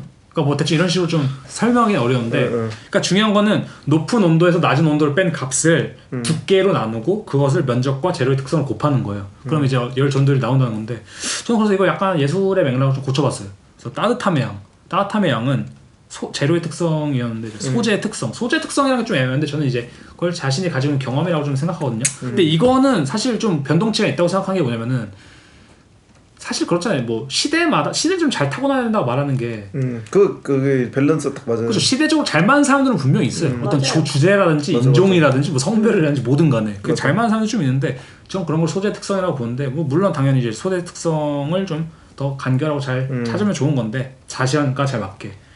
그 다음에 소재 특성 곱하기 시간. 그러니까 면적을 저는 시간을 바라보거든요. 얼마나 많은 시간을 그 진심과 허세의 차이, 진심 마이너스 허세. 그러니까 진심이 높을수록 좋고 허세는 낮을수록 좋은 거죠. 진심이 너무 없는데 허세만 많으면 사실 마이너스 값이 나오겠죠. 그치. 그런 것처럼 안 좋은 거고. 그래서 진심이 좋고 허세가 없으면 좋은 것이다. 그리고 그것을 나누기 두께인데 두께는 제가 아직 안 정했거든요. 무엇으로 그걸 나눠야 될까? 뭘까? 두께 나누는 거예요? 나누는 건 소통이죠. 오, 그럴 수도 있겠다. 근데 많이 나누면 나눌수록 안 좋은 거야 이거는. 아니야. 우리는 여기서 좀 문과적인 입장으로 가는 진심은 거예요. 많이 나누면 나눌수록 배가 된다고 맞아. 하잖아요. 그러니까 그건 되게 뭐 지모 때문에. 근데 이거 되게 괜찮은 표현이야. 맞아요. 근데 문과적 표현으로. 나눌수록 배가 된다고 하니까 이 나누기는 사실 예술계 안에선 나누기가 아닌 거죠. 수학적인. 이건 오케이. 배가 되는 나누기인 거예요. 그래서 많이 나눌수록 따뜻해진다. 응. 그죠. 허세는 많이 나눌수록 독이 되고. 그지? 그럼 계속 마이너스가 배가 되는 거니까. 그럼 마이너스인가요? 그래서 아무튼 제가 이런 식으로 말한 이유는 좀 그런 것 같아요. 그러니까 예술의 중요한 걸 좀 생각해 볼 수 있는 게 아까 말한 건 소재도 있고 시간도 있을 거고 진심과 허세의 차이도 있을 거고 아까 방금 말씀하신 그런 나누기도 있을 것 같은데 제가 말한 건 그거예요. 뭐 이 법칙대로 너 뭐 이걸 대입해서 계산하는 게 아니라 그냥 자신이 자신의 작업에 되게 중요한 축들을 아는 건 되게 중요한 것 같아요. 확실히 아까 말한 개도 그렇고 뭐도 그렇고 이런 것처럼 맞아. 모르겠어요. 이게 누군가의 시간이 아닐 수도 있고 뭐 누군가한테는 뭐 소재 특성이 아닐 수도 있는데 어쨌든 간에 열 전들은 특정한 것에 의해서 좌지우지 되는 그 현실을 무시하지 마라.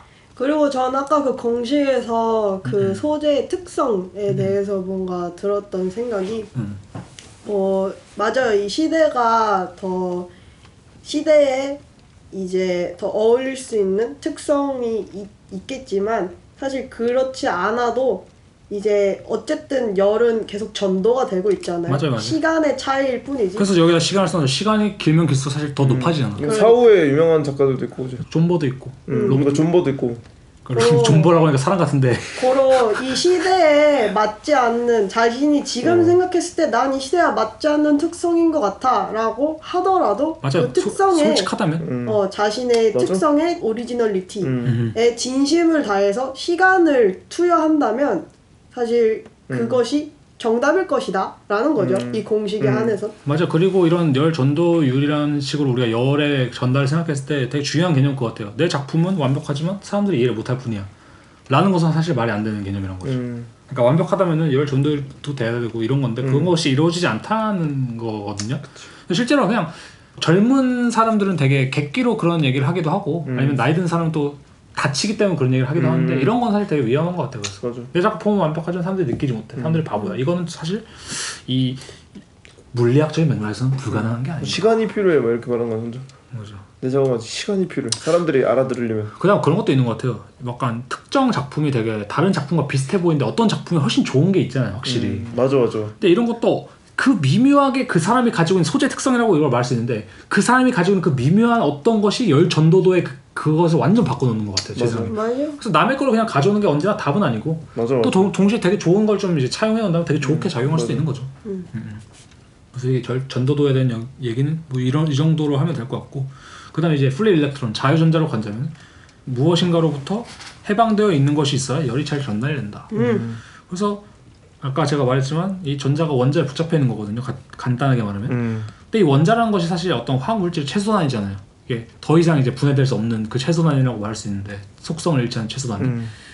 근데 저는 이게 약간 이제 사회적인 맥락으로 이건 좀 고쳐야 된다고 생각해요. 우리가 사회적으로 어떤 것까지 분했을 때 어떤 사회의 기초적인 시대 정신일까 아니면 사회적인 물질을 가상했을 때 뭐 특정 시대는 그것이 생존이 될 수 있는 거고 특정 시대는 그게 종교가 될 수 있는 거고 특정 시대는 뭐 그 돈이 될 수도 있는 건데 뭐 확실히 이 시대에는 돈이 아닐까. 돈이지. 첫 번째로는 그치. 가장 기본 단위. 맞아요. 아니면 돈이 아니더라도 뭐 누군가에게 그러니까 예를 들면은 인정이 될 수 있고. 그렇죠. 뭐 빌 게이츠의 아들한테는 돈은 자신을 붙잡은 족쇄는 아니겠죠. 어떻게 보자면. 그럼 다른 게 족쇄가 될 수 있잖아요. 사회적 시선이라고. 그렇죠. 시선이 될 수도 있고. 근데 자신을 가장 강력하게 잡고 있는 족쇄로부터 벗어나는 것이 네. 욕망을 그거 하는 거지. 전 개인적으로 이 자유전자 개념이 예술계에서 참 마음에 들어요. 마음에 드는데요. 왜냐면 아까 말했던 강아지의 예시로 들었을 때 주인이 없는 거잖아요. 목줄이 없다는 건. 뭐 그렇게 볼 수도 있고 아니면 아니 주인이 좋은 자유로운 주인이 걸 될 만한 걸 수도 있지. 아니면 주인이 있는데 주인을 개무시하는 거죠. 뭐 그럴 수도 있고 아니면 그죠. 내 자기가 목줄을 뜯어서 도망을 친다던가. 맞아 이게 어떤 원리로 인해서 분리되긴 할 텐데 저도 그건 잘 아직 모르겠어요. 아무튼간에 그래서 저는 주인을 무는 게 중요하다고 생각합니다. 예술계에서.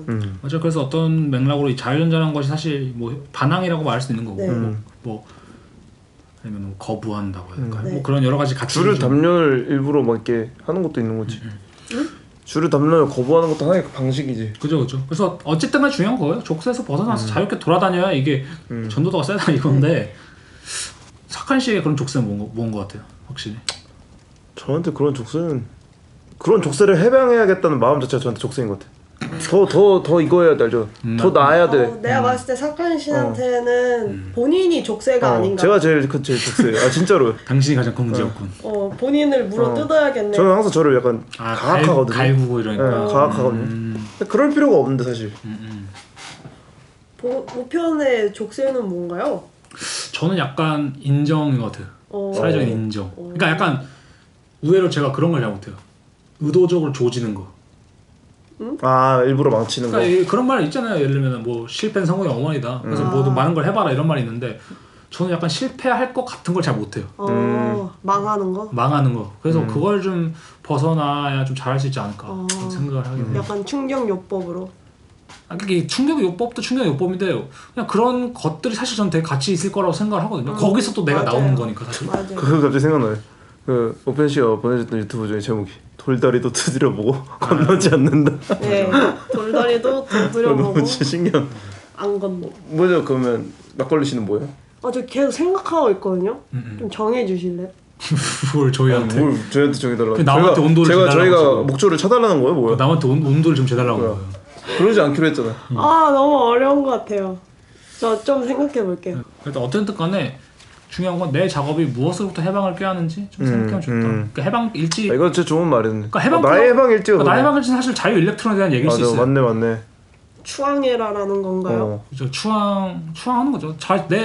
내 온도를 추앙하고. 맞아. 나를 사랑해줘요, 뭐 이러고자.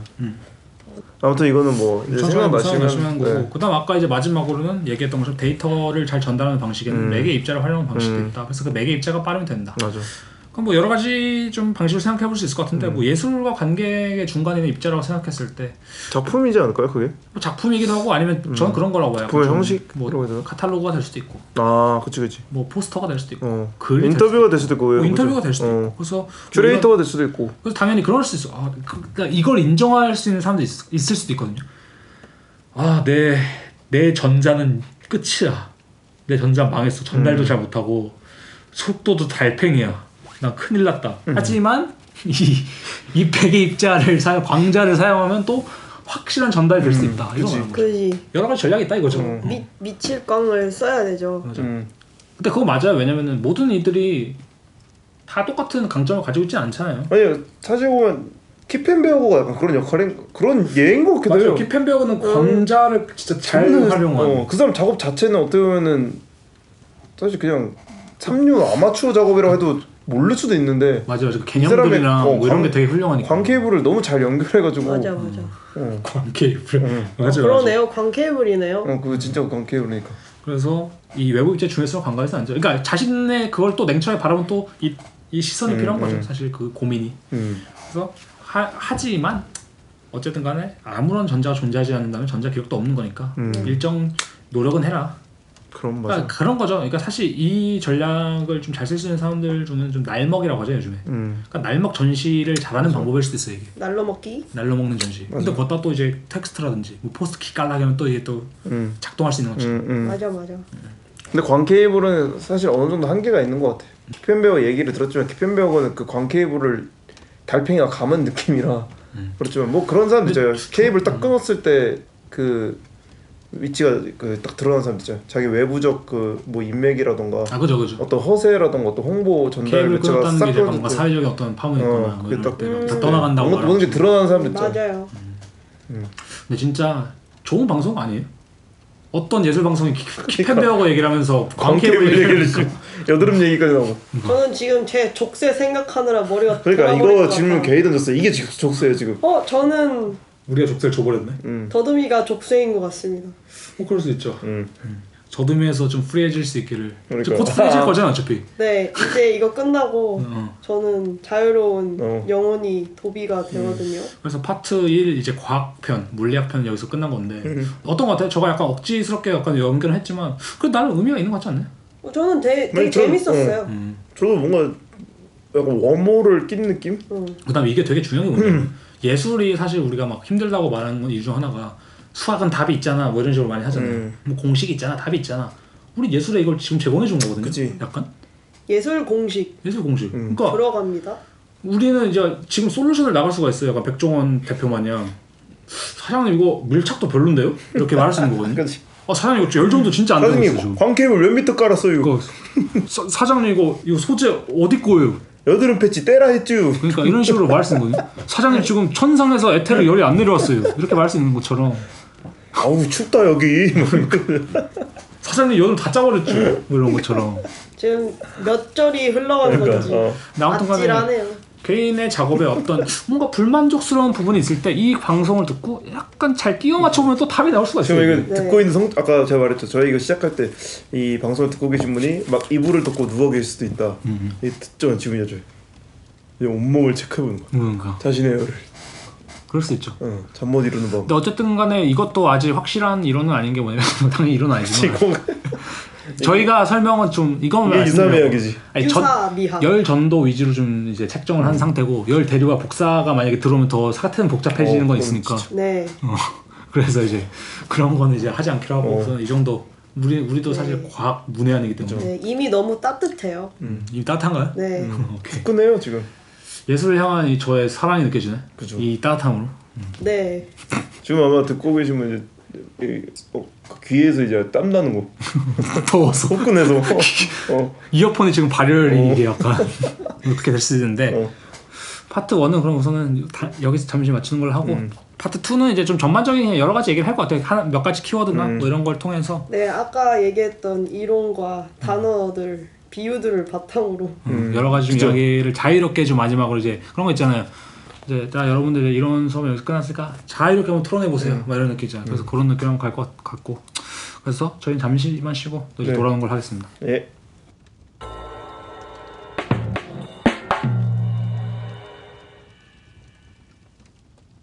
네, 그래서 이제 파트 1을 마치고 파트 2로 돌아왔는데 이제 파트 2는 여러 가지 아까 말한 것처럼 자유롭게 이야기하는 그런 얘기를 할 것 같은데 뭐 누구부터 시작해도 상관없을 것 같아요. 누구부터 시작할 거예요? 누구? 제가 한번 해볼까요 다시? 네. 이거 한번 얘기하면 좋은 예가 됐거든요. 네. 요새 봤던 작업 중에 가장 따뜻했던 작업. 그런 거 좋은 거 같네. 조금만 생각을 해볼게요. 웃긴 거는 저는- 과학은 존나 조사했으면서 예술을 생각 아무것도 안 했어. 저는 최근 본 전시 중에 따뜻하면서 기억에 남는 전시가 그거였거든요. 샤갈.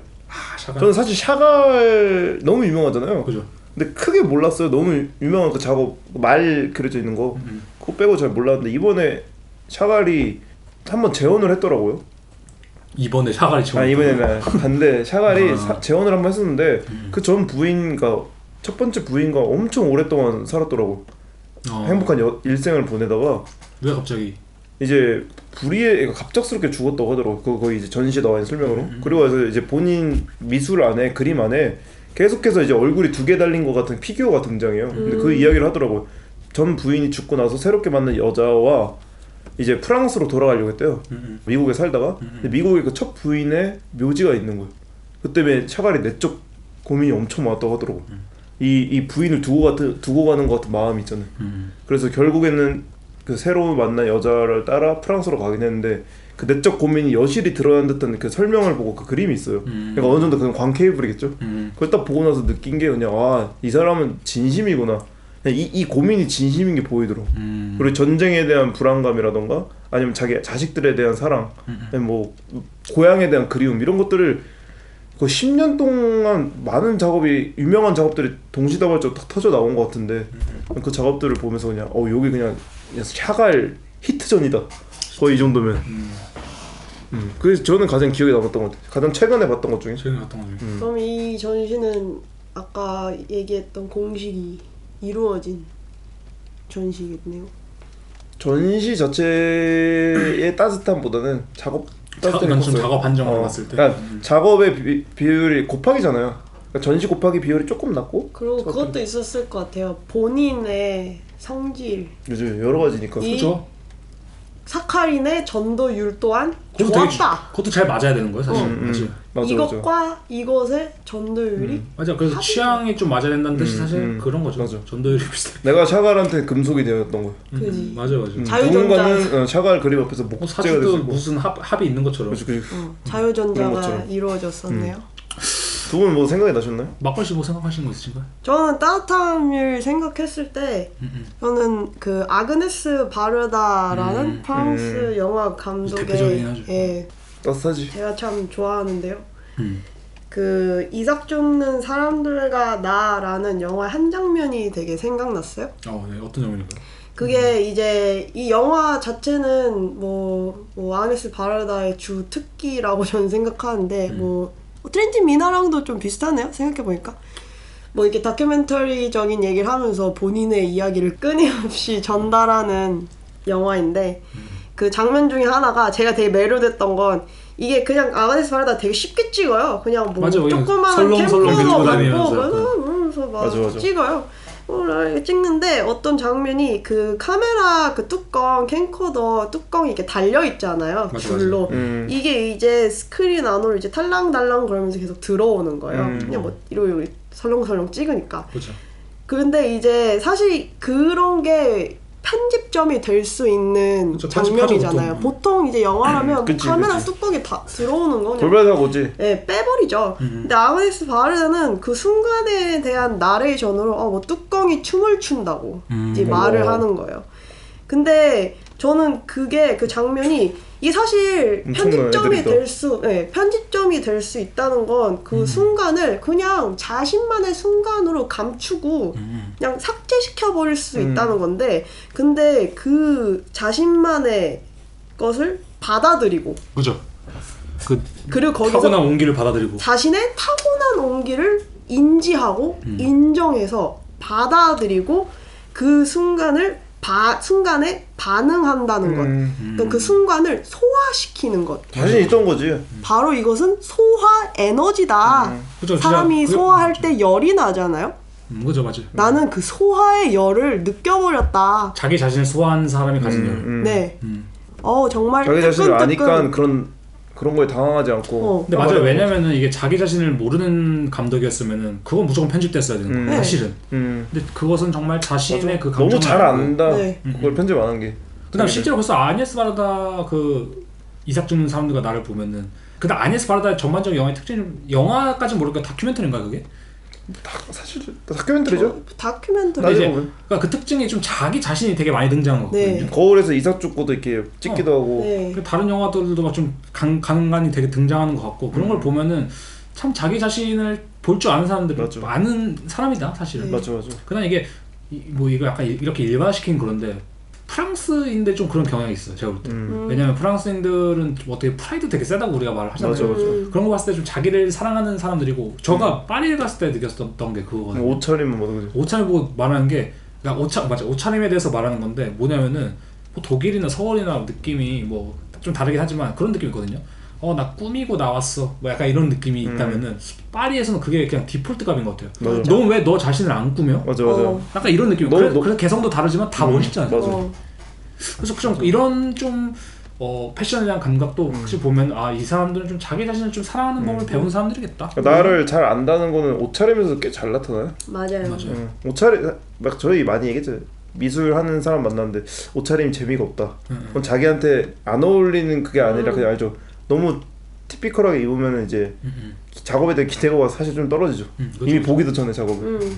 맞아. 왜냐면 자기 자신에 대한 끊임없는 연구를 아직 시작조차 안 한 느낌이 드니까요. 맞아. 그 느낌이 있어. 오펜 씨는 뭐죠? 제가 느낀 따뜻한 전시는 좀 저도 최근에 예시를 하나 들자면은 존 라프만 전시가 되게 따뜻했던 것 같아요. 뭐였는데? 사실 이게 전 좋은 예시라고 생각하는데 존 라프만 이번에 이제 그 싱클 파빌리온에서 한 전시를 찾아보시면 좋을 것 같은데 그건 진짜 거의 영상이 한 2개가 있어요. 큰 게. 그러니까 뭐 한 3개, 2개고 나머지는 작은 작업들인데 큰 영상 2개가 너무 따뜻했다라고 말할 수 있는데 사실은 그걸 미학적으로 보고 아니면 외관적으로 봤을 때 전혀 따뜻하지 않거든요. 사실 좀 뜨겁다고 해야 될까 차라리. 과해요. 털 타는 느낌. 그냥 마라탕 그 흰색 국물과 빨간색 국물 2개 막 이런 느낌인 건데 목욕탕 온탕과 냉탕을 거의 그냥 계속 그 왕복 달리기 하는 느낌의 그런 온도라고 생각될 수 있겠지만 사실 저도 처음에 존 라프만 좀 그렇게 생각했어요. 이 사람 좀 되게 자극적인 어떤 거를 좀 하는 사람이 좀 가짜일 수도 있겠다. 근데 이번에 그 영상을 딱 보기 시작했는데 빠져나올 수. 두 번째 영상이죠. 두 번째 영상이 좀 대표적인데 두 번째 영상을 딱 보는데 처음에 웃기네, 잘 만들었네, 뭐 이런 식으로 좀 보다는데 그 옆에서 삭한씩 깔깔깔대면서 막 보고 있었거든요.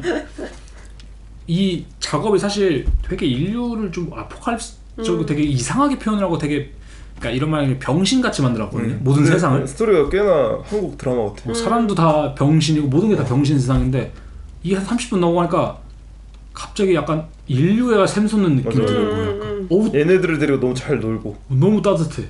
이것보다 막장이 없는데 너무 따뜻했어. 전 그래서 그 경험이 좀 값졌던 것 같아요. 저도 그 작업 진짜 인상 깊었어요. 막장에 진심이 되면 맞아, 진짜 진심이 어느 정도 느껴지니까. 저희가 싱킬 파빌리온 보기 전에 슈프리스 마우스 가서 봤잖아요, 잠깐. 맞아. 그 작업도 솔직히 저 별로였어요. 그 장면 별로였어. 너무 그냥 과했고, 맞아. 뭐 어떤 테크닉을 썼거든요. 뭔가 맞아. 디지털과 AI 아날로그를 섞으려고 하는 느낌처럼. 쓰는데 별로였는데 그 영상 하나는 진국이다. 맞아. 그게 거의 2시간이 넘는데요, 러닝 타임이. 3D도 해보셔서 알겠지만 저도 어느 순간부터는 열심히 했네라는 생각을 처음에 보다가 그 정도의 3D 퀄리티가 갑자기 2-3시간씩 이어진다 생각하니까 괴물이. 머리가 아픈 거 이거 어떻게 만들었지? 왜냐면은 3D가 영상 찍는 거 그냥 일상에서 영상 찍는 거는 저 뒤에 가고 있는 돌발적인 엑스트라의 렌더링을 안 해도 되잖아요. 저 사람 입은 대로. 아니 그리고 그거는 내가 뭘 할 필요 없이 그냥 들고 다니면 그냥 자동으로 찍히는 거잖아요. 3D는 하나 다 설치한다 생각했을 때 거기에 나오는 수많은 엑스트라 캐릭터 다 다르게 생겼어. 거기서 미쳐버리는 거야. 그다음 모든 장소와 모든 곳의 미학이 다 조금씩 다르고 오. 그런 것들을 봤을 때 그 제스처도 어떻게 기가 막히게 만들어지? 애기가 알죠? 맞아. 와 이러는데 진짜 그래. 진짜 너무 맛있어. 애기가 태어나자마자 예 하면서 문신 받으러 가요. 이게 그거네요. 미칠광. 미칠광 있는. 그게 미칠광이었어. 맞아. 자유전자에 탑승하셨네. 그다음에 이런 경우에 프리 일렉트론도 좀 있다고 볼 수 있을 것 같고. 맞아. 어쨌든 간에 뭐 그런 좀 생각했다. 확실히 그래서 예시를 들어보니 또 좋네요. 지금 되게 웃긴 예시가 3개 나왔어요. 아그네스 바르다와 샤갈과 존 라프만이라는 거의 아까 그거랑 비슷한데 이란과 플레이보이 카티오 3명 같이 250이 이런 모여있는 거랑 비슷한 건데 그래서 이 얘기를 좀 이제 이어서 딴 얘기를 좀 해보자면 저는 첫 번째로 약간 소 제목 이런 제목을 하나 붙였어요. 의도는 범죄다. 나 이제 아돌프로스였나요? 아돌프로스 장식은 범죄다에서 좀 따온 건데 저는 이 의도가 따뜻함의 전달을 막는 좀 대표적인 예시가 될 수 있다고 생각해서 이거 가져왔어요. 왜냐면은 작업의 제작 과정 자체에 뭐 의도가 없어야 된다라고 말한 건 아닌데 저는 이 의도가 전면에 드러나서 작품을 지배하는 순간 사실 이 맞아. 모든 따뜻함이 차단된다고 생각하거든요. 그러니까 왜냐면은 아까 말했지만 열은 에너지가 아니라 에너지의 전달 형태잖아요. 네. 그치. 그러니까 예술을 대입해서 말하면 예술은 의도가 아니에요. 네. 예술은 의도의 전달 형태예요, 사실은. 그러니까 의도가 드러나냐 안 드러나냐가 중요한 게 아니라 그 의도를 전달하는 형태가 있냐 없냐의 문제라고 생각하거든요, 저는. 네. 그래서 어떻게 보면 예술가라는 직업을 간단히 말하자면 무엇인가, 그러니까 여기서는 에너지겠죠. 에너지를 효과적으로, 그러니까 효과적이라는 건 시각적으로, 경험적으로 전달하는 직업이라고 좀 생각할 수 있을 것 같은데 확실히 우리나라의 예술 교육 같은 경우의 현실은 사실 이 의도만을 되게 의도 맞추기를 하죠. 의도 맞추기를 하고 의도를 되게 강조하는 것 같은데 저는 이게 근본적인 문제를 생각해요. 사실 그래서 많은 사람들 만나보면 언제나 우리가 가끔 더듬할 때도 언급하지만 왜 그린 거예요? 뭐 이게 뭐예요? 이런 질문을 되게 많이 하는데 의미예요? 사실 이거는 의도에 대한 질문이잖아요. 맞아. 근데 의도의 전달 형태를 할 수 있는 질문이 뭐가 있을까요? 그걸 물어볼 수 있는 질문이? 그냥 뭔가 그런 식으로 예전에 젊은 교수 한 명이랑 얘기를 했었는데 별 얘기를 안 하고 있었거든요 제가. 근데 물어보더라고. 하고 싶은 이야기 있어? 이러더라고. 내가 별로 이렇게 딱히 작업 자체에 대해 하고 싶은 이야기가 없는데 그랬더니 그렇지 이러면서 그러더니 자기가 나 저거 왠지 뭐 원시인 그 만화에 나오는 그거 같아 하하 이러는 거. 그러니까 의도를 안 물어보더라고. 그냥 자기가 느낀 걸 말하더라고 바로. 그렇죠. 그런 게 잘. 이런 부분이 작가의 입장으로서도 오히려 반갑고. 맞아. 근데 그건 맞아요. 내가 누군가 내 전시에 와서 이게 왜 한 거야라는 질문 솔직히 나한테 별로 이렇게 매력적이지 않지 않는데 야 이거 보니까 나 뭐가 이렇게 떠오르는 뭐 이런 것들 훨씬 그게, 더 그게 약간 대화의 장이 열리죠 오히려. 제가 이제 학교에서 공부했을 때 이제 작업을 앞에 두고 이런 규칙이 있었어요. 저희 반에. 20분 알람을 맞춰놔요. 그래서 20분 동안 이 작가는 말을 못해요. 오. 다른 사람들이 20분 동안 이제 계속 떠들다가 이제 그때 질문들이 많이 생겨. 이거 이런 걸까? 저런 걸까? 이걸 말해줄까? 이런 걸까? 이렇게 계속 이제 질문들이 쌓여서 이제 20분 알람이 땡 쳤을 때 이제 보여주는 사람이 작가가 얘기를 좀 이제 뭐 그 질문들 중에 하고 싶은 걸 뭐 선택해서 대답을 하고 그랬던 기억이 나네요.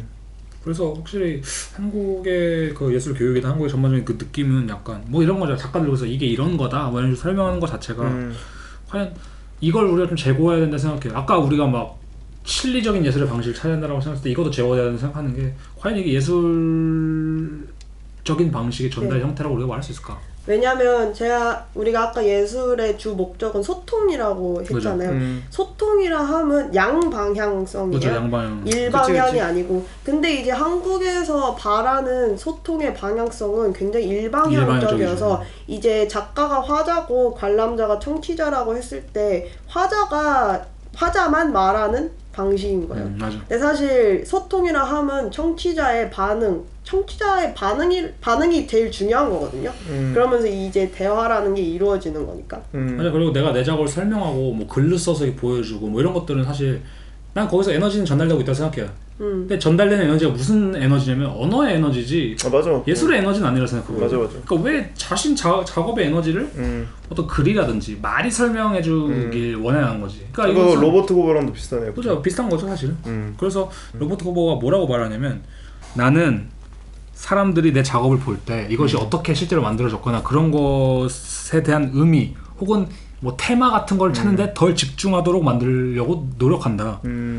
나의 경우에 대부분의 상황에서 은유는 나의 재료와 이미 내가 만든 모든 과정 안에 이미 각인되어 있다. 이미 놓여 있다는 게 중요한 거. 이미 그 안에 이미 들어있는 것이다. 그렇기 때문에 나는 이것을 내 작업에 외부적으로 설명하려고 노력하지 않는다. 맞아.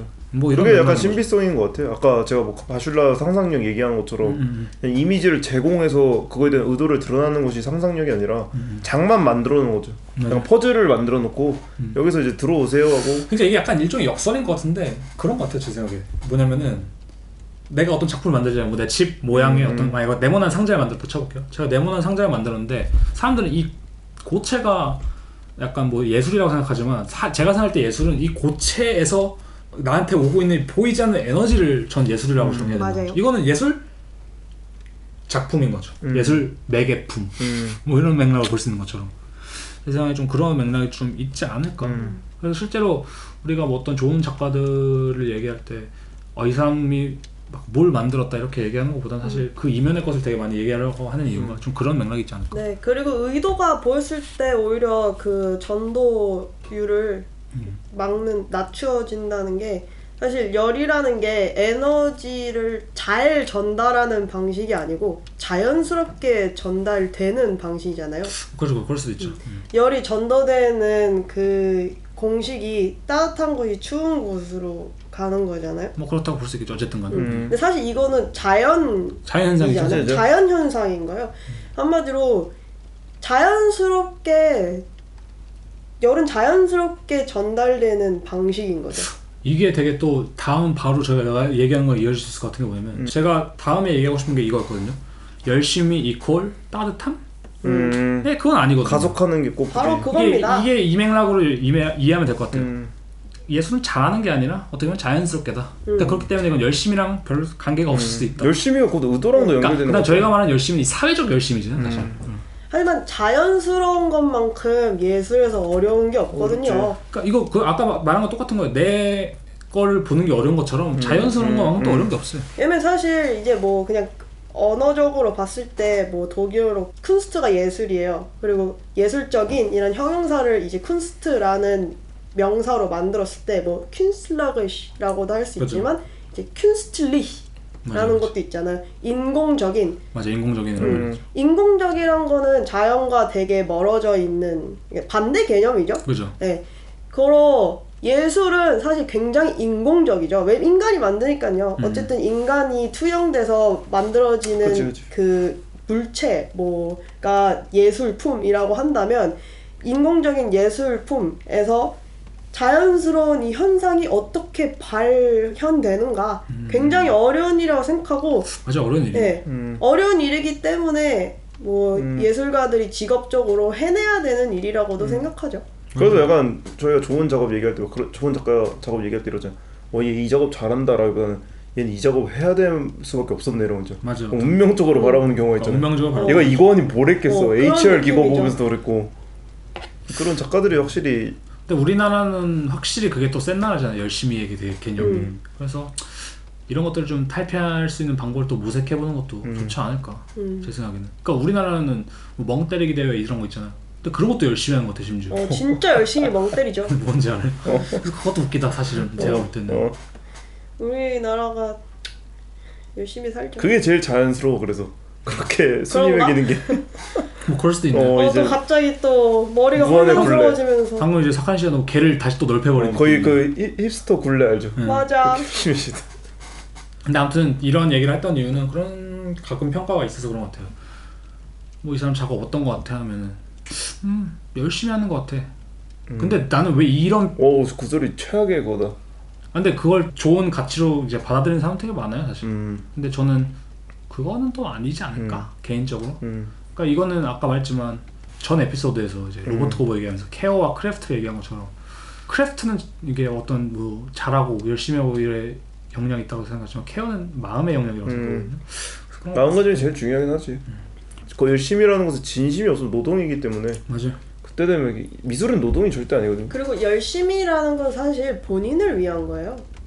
맞아. 근데 이제 케어라는 이제 돌봐준다는 거는 타자를 위한 거죠. 이타심이 저는 이 케어란 돌봄의 시작이라고 생각하거든요. 그게 맞아. 이제 자신의 예술품이든 아니면 예술품을 바라보는 관람객이든. 근데 그런 말 있잖아. 누군가를 되게 잘 사랑하는 사람이 자기 자신을 잘 맞아. 사랑하는 그거 사람이라고. 맞아. 건강한 사랑은 자기 자신의 사랑으로부터. 그러니까 자존감 얘기도 많이 하죠. 자존감도 높은 거고. 자기 사실. 자신을 사랑하지 못하면. 그래서 그 다음에 또 하고 싶은 말은 예술가는 관찰자가 아니다. 이건 아까 잠시 언급했던 건데 제가 가끔 다큐멘터리 하면서 얘기했었던 것처럼 제 생각에 그 예술은 다큐멘터리가 아니에요. 그 다큐멘터리라는 뜻으로 봤을 때 저는 현상에 대한 어떤 그 시각적 프레젠테이션 아니라고 생각하는 거거든요. 어떤 현상에 대한 어떤 팬시한 멋있는 시각적 프레젠테이션의 수준이 아니라고 생각하거든요. 그래서 근데 요즘에 제가 볼 때 이런 류의 작업이 진짜 많다 생각해요. 네, 그러니까 맞아요. 현상을 나열하고 프레젠테이션하는 류의 작업. 프레젠테이션은 정보를 전달하는 역할이지 감각을 전달하는 역할은 그치. 그러니까 예를 들면 내가 회사에서 뭐 신제품 관련해서 프레젠테이션을 해. 내가 기대하는 반응은 정보의 전달이 잘 되는 걸 기대하는 거지. 뭐 내 프레젠테이션을 듣고 사장님이 울길 바라는 거 아니죠? 그치. 그건 이제 괴가 달라진 거지. 괴가. 걔가 달라진 거죠. 갑자기. 그래서 사실 스티브 잡스는 어떻게 보면 예술가로서 평가를 받거나 되게 그 어떤 특이한 인물인 게 그 프레젠테이션을 사실 감각적 예술 프레젠테이션과 거의 섞어내는 감성이 좀 있는 것 맞아, 같긴 맞아. 하거든요. 그게 그의 약간 프레젠테이션의 장점이라고 생각하는데 어쨌든 간에 요즘 많은 예술가들은 자신의 작업을 되게 시각적 프레젠테이션이라고 생각하는 경우가 되게 많은 것 같아요. 이건 아까 의도랑도 되게 이어진 맞아. 건데 한국 여성 촉각가 카르텔 뭐 이런 책자가 하나 있더라고요. 그래서 저 인스타에 가서 좀 찾아봤는데 어쨌든 간에 이건 이제 임건준 평론가가 올린 거에서 한 부분을 발췌한 건데 이렇게 써있더라고. 쇼룸에 있는 것 같은 조각들이 너무 많다. 저도 봤던 것 같아요. 근데 저는 이런 것들이 사실 자신의 온도 따윈 신경 안 쓰고 그냥 남의 온도를 맞추는 보여주기 위한 거죠, 그치? 그런 근본적인 원인이라 생각하는데 사실 그건 있잖아요. 또 어떤 대목이 있냐면 쇼룸 조각이라는 게 어느 정도의 적당한 마감과 꾸민 것 같은 느낌, 누가 만들었는지 모르겠는 애매함을 가지고 있는 것 같다. 그런 대목이 있는데 첫 번째 문제는 자신의 온도를 이렇게 막 별 생각 안 하고 두 번째로는 아까 말한 것처럼 자신을 너무 관찰자의 역할로 놓고 있는 게 아닌가. 그러니까 예술가가 언제부터 이렇게 현상을 이렇게 나열해주고 뭐 이런 사람은 아니라고 생각하거든요. 근데 맞아. 예술가는 아예 관찰할 수는 있는데 관찰하고 예술가의 개입은 있어야죠. 자기가 이 세계를 어떻게 해석하냐에 대한. 아니 제 생각은 그건 거예요. 예술가가 관찰할 수 있는 것은 자기 자신뿐이라. 네. 그래서 자기 자신의 시선으로 보는 건 맞으니까 그렇죠. 확실히. 네, 저는 예술가는 이 사회의 현상이 아닌 나의 현장을 바라보는 사람. 맞아요. 그 현장을 바라보는 게 맞는 사람을 맞아, 맞아. 생각하고. 그래서 왜 어린이 작가들에게 하고 싶은 조언은 자신의 예술을 사회 안에 고립시키지 마라. 너의 자신의 예술을 하면 되고 그 다음에 예술은 시각적 프레젠테이션 아니다. 차라리 감각적 프레젠테이션인 거지. 맞아. 시각적 프레젠테이션 아니니까 너무 이거에 또 매몰될 필요 없지 않을까. 그 다음에 이것도 말하고 싶은 게 이건 그냥 간단하게 말하는 건데 힙은 예술의 가치가 아니라 자본의 가치다. 그건 맞아요. 그러니까 어느 순간부터 확실히 우리나라 젊은 또 예술가들이 많이 생각하는 것 중 하나가 촌스러운 작업 본 적이 없었죠 최근에. 아니, 촌스럽게 하기도 어려워요. 그것도 사실 노력이에요. 근데 어떤 예술이 되게 어떤 무슨 멋있는 감각의 대변인이라고 할까? 맞아. 뭐 그럴싸한 되게 뭐 미니멀할 수도 있고 그게 아니면 힙할 수도 있고 뭐 화려할 수도 있는데 뭐 이런 멋있음의 대변자라고 생각하는데 사실 저는 예술은 멋있음이랑은 관계가 좀 없다고 생각해요. 멋있으면 제가 볼 때 예술의 가치가 아니라 좀 자본의 가치가 맞는 것 같아요. 맞아. 패션. 그래서 패션이라든지 아니면 뭐 어쨌든 멋있으면 자본적으로 가치가 높으니까. 그래서 이런 것들을 혼동하지 않는 게 되게 중요하지 않아요? 맞아. 너무 요즘에 그런 것도 있는데 그래서 저는 이제 마지막으로 제가 가져온 건 그거예요. 사실 제목을 진심 펀치라고 붙였는데 진심 펀치. 이것은 뭐냐면 원펀맨의 그렇죠. 진심 펀치인데 한국 민족 문화 대백과 사전에 있는 진심의 정의가 되게 와닿아서 가져왔습니다. 좋네요 그런 거. 이제 이게 여기서는 이제 불교적인 이제 해석 방식인 건데 불교적 해석 방식이 신기하게 항상 맞아. 맞는 말만 해. 그래서 여기서 이제 진심이란 것은 뭐냐면은 열반이나 부처를 따로 구할 것이 아니라 벌써 심장 아프네. 나 진짜 미안해. 사카린 지금 벌써 심장 저격당해서 쓰러져 있거든요. 무슨 이야기 할지 알 것 같아. 심장 아파. 아니 이어가 주세요. 진심이는 다시 열반이나 부처를 따로 구할 것이 아니라 본래 자기에게 갖추어져 있다는 믿음에 기초한 중생의 참된 본심을 의미하는 불교 교리. 그래서 약간 길거든요. 약간? 그래서 한번 읽어드리면 진심의 세계로 들어가기 위해서는 우선 올바른 믿음이 요구된다. 그 믿음은 자기가 본래 부처이고 천진한 본성이 모든 사람에게 다 갖추어져 있으며 열반이나 부처를 다른 데서 구할 것이 아니라 원래 자기에게 갖추어져 있음을 믿는 것이다. 따라서 수행자가 진심의 세계로 들어가기 위해서는 이 신심을 올바르게 그리고 굳건히 가져야 함을 강조한다. 진심은 허망을 떠난 것이기 때문에 진이라 하고 신령하고 밝게 보는 것이기 때문에 심이라 한다. 진심은 가짜일 것이 아니기 때문에 참진이고 신령하고 밝게 보는 것이기 때문에 마음심이라고 한다. 즉 허망을 떠나 신령하게 밝혀 하는 것이 진심인 것이다. 한마디로 허세가 없다는 거죠. 이 진심에는 체와 용이 있다. 진심의 본체는 원인과 결과를 초월하고 옛날과 지금에 일관되어 있으며 번뇌에 얽매여 생사를 초월하지 못하는 사람과 성인과 현인을 차별하지 않고 온갖 상대적인 대립관계를 넘어 있어서 마치 허공이 어디에나 두루 있는 것과 같다. 그 묘한 본체는 고요하게 모여 온갖 실없는 말들이 끊어졌고 생겨나거나 없어지는 것도 아니며 움직이지도 않고 흔들리지도 않아 항상 고요히 머무는 것이다. 이 묘한 본체를 바탕으로 하여 진심의 묘한 작용이 나타나게 된다. 그러나 묘한 작용이라 하여 어떤 특별한 것이 있는 것이 아니라 일상생활 그 자체, 행주자화란 것이 이제 다니고 머물고 앉고 눕고 하는 일상의 움직임 그 자체가 진심의 묘한 작용이라 보았다. 다만 중생이 겉모습에 집착하여 그 모든 생활이 진심의 작용임을 모르고 있음을 수행의 장애로 보고 있다. 따라서 이 본체와 작용은 서로 떠나 있는 것이 아니기 때문에 서로 다른 것이 될 수 없고 본체가 일체의 상을 떠나는 데 비하여 작용은 연을 쫓아가는 것이므로 상을 세울 수 있는 것이며 서로 같은 것이 아니라 주장했다. 이거 어려우니까 한번 찾아서 끝부분 읽어보시면 추천하는데 중요한 건 저는 이렇게 바라봐요. 좀 와닿는 것 중 하나가 그거예요. 행주자화라는 것이 이제 우리가 다니고 머물고 앉고 눕고 하는 일상의 모든 움직임을 말하는 건데 이 묘한 작용이 사실 우리의 일상 속에 있고 그다음 아까 처음에 말한 것처럼 그 자기 자신의 모든 것이 갖춰져 있다는 그 믿음과 그리고 이 허망한 것과 겉모습에 집착하지 않는 거기서 진심이 나온다고 하는 거. 그런 거 보지 않나요? 불교 설화나 불교 막 그런 만화나 드라마 같은 거 보면은 이렇게 매일 3000배 하고 머리 빡빡빡 항상 깔끔하게 깎아서 중복 입고 다니는 사람이 어느 날 망나니를 보잖아요. 망나니 야 이놈아! 막 이러면서 뭐 하라고 어디 불도의 마음을 저버리고 그렇게 살고 있느냐 이러던데 역설적으로 사실 그 중이 오히려 불도의 마음을 가지고 있다라는 것을 나타내기 위해 머리를 항상 밀고 막 그렇게 했던 건데 그렇게 망나니가 이렇게 앉아있는데 가만히 봐서 새가 안 앉거든요. 그냥 가만히 있어. 망나니 새랑 놀고 있어 이렇게.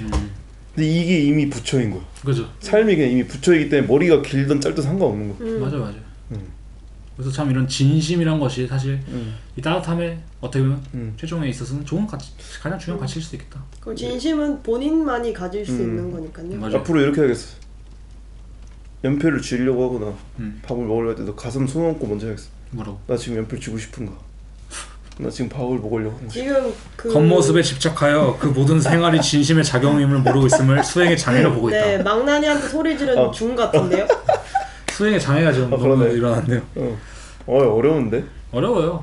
사실 그래서 그냥 방법은 오버하지 말고 입을 다물고 있어. 제가 봤을 때 방법은 지금 들은 이 모든 더듬이의 내용을 까먹고 본인만 생각하세요. 그래서 뭐 선불교 이런 말 있잖아. 길을 갖다 붙여라고 말하는 사람들 죽여라. 그게 부처다. 그러니까 그게 가짜니까. 그래서 우리를 죽여야겠네요. 그렇죠. 사실은 이게 소화 작용인 거예요. 네, 우리를 먹고 똥을 싸버리는 순간 이제 열반의 끝이 그거지 않아요? 나의 자아를 없애는 것, 공에 관한 공. 근데 이 참 불교 신기하네요. 우리가 신기해. 그다음 말들이 말이 확실히, 다 맞아. 말들이 참 좋아요. 틀린 말이 없어요, 웬만한. 내 안에 부처가 있다는 건 그지 그지. 내 안에 있는 부처와 그 내 안에 부처라는 그 단어가 또 있지 않았어요? 즉심불이라고 하나? 아 맞아요. 그 즉신불 뭔가 뭐 이런 거 있어요. 즉심불이라는 단어가 있어요. 맞아. 그런 거 단어가 있죠. 가끔 그래서 더듬이할 때 의외로 단골로 약간 불교 내용이 나오긴 하는데. 제가 막 그것도 정리해 보려고 했어요. 가장 많이 언급한 철학자. 근데 내가 보기엔 1등은 부처인 거. 뭐? 1등은 부처인 것 같아. 철학자 1등 부처. 철학자 1등. 그래서 진심의 작용을 아무도 이길 수 없기 때문에 그러니까 하고 싶은 말은 그거죠. 저도 저한테 하고 싶은 말 아니지만 우리 모두 이 진심을 갖고 살아간다면 사실 이 따뜻함을 전하는 거는 식은 죽 먹기다. 그지. 그래서 저도 사실 이걸 준비하면서 많이 생각했어요. 제 작업에 대해서.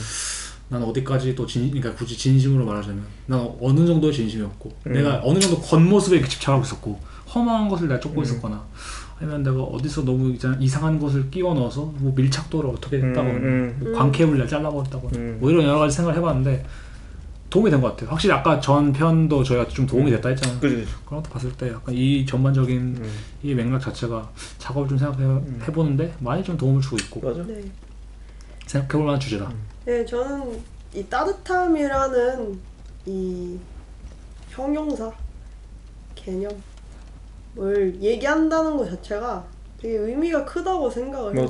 맞아. 왜냐면 이게 잘 안 다뤄지는. 맞아. 거죠? 그다음 저희가 따뜻함을 정한 이유가 사실 그것도 있잖아요. 예술계 안에서는 사실 뭔가 따뜻함이라는 단어가 거의 안 등장하는 것 같아요. 왜냐면 너무 추상적이거나 막 추상적이기도 하고 이걸 좀 어떻게 보면 촌스럽다 생각하는 것 같아요. 네.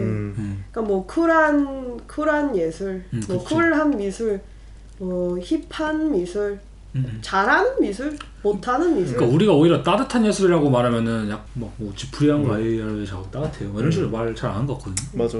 그래서 뭔가 이런 새로운 이게 예술이라는 것을 표현할 수 있는 뭐 명칭을 다뤘다는 게 그래서 거의 반 억지로 따뜻함이라는 단어를 쓴 것도 있는 거죠. 재밌네요. 뭐 에너지 예술이라고 할 수 있는 거고 예를 들면. 아니 근데 따뜻함이 좋은 것 같아. 왜냐면 따뜻함이 예술 작업 같은 단어라고 생각을 하기 때문에 뭔가 여지가 많잖아요. 맞아요. 에너지라고 해도 네. 확실한 이미지가 좀 상당히 중의적 되죠. 의미를 많이 내포하고 있죠. 그냥 진짜 중요한 그거잖아요. 이게 내가 이 전시회 가서 무엇을 배우고 오냐도 중요할 수 있겠지만 사실 전 더 중요한 거는 무엇을 느끼고 맞아. 오냐. 그게 제일 크지. 그게 사소하든 아니든 간에. 그래서 이제 좀 길고 길었던 이제 연말 특집 시리즈들이 다 끝이 났는데 이제 마지막으로 해서 이번에는 또 뭐 이게 에피소드 소감 같은 거 말고 이제 새해 다짐 아니면 뭐 연말 소감 뭐 이런 식으로 한 번만 하고 끝내는 걸 하면 좋을 것 같은데 착한 시간 먼저 연말 소감. 새해 다짐으로 갑시다. 새해 다짐. 새해 다짐 딱 하나. 그렇죠. 좀 더 나의 이야기를 듣는 내가 되겠다. 먹걸시 먹어야 돼. 저는 이제 미쳐 날뛰는 곱빛 풀린 망아지의 화농성 여드름이 되겠다. 최악인. 최악인데요. 그러니까 너무 뜨거운데. 망아지의 여드름이 되겠다는 거죠. 한마디로 말하자면. 미친 망아지. 광마의 여드름. 어떤 여드름이 될 수 있을까요? 거의 무협지 최악 빌런 느낌 알죠. 오변 씨. 저에게 새해 다짐. 진심의 촌스러움을 보여주자.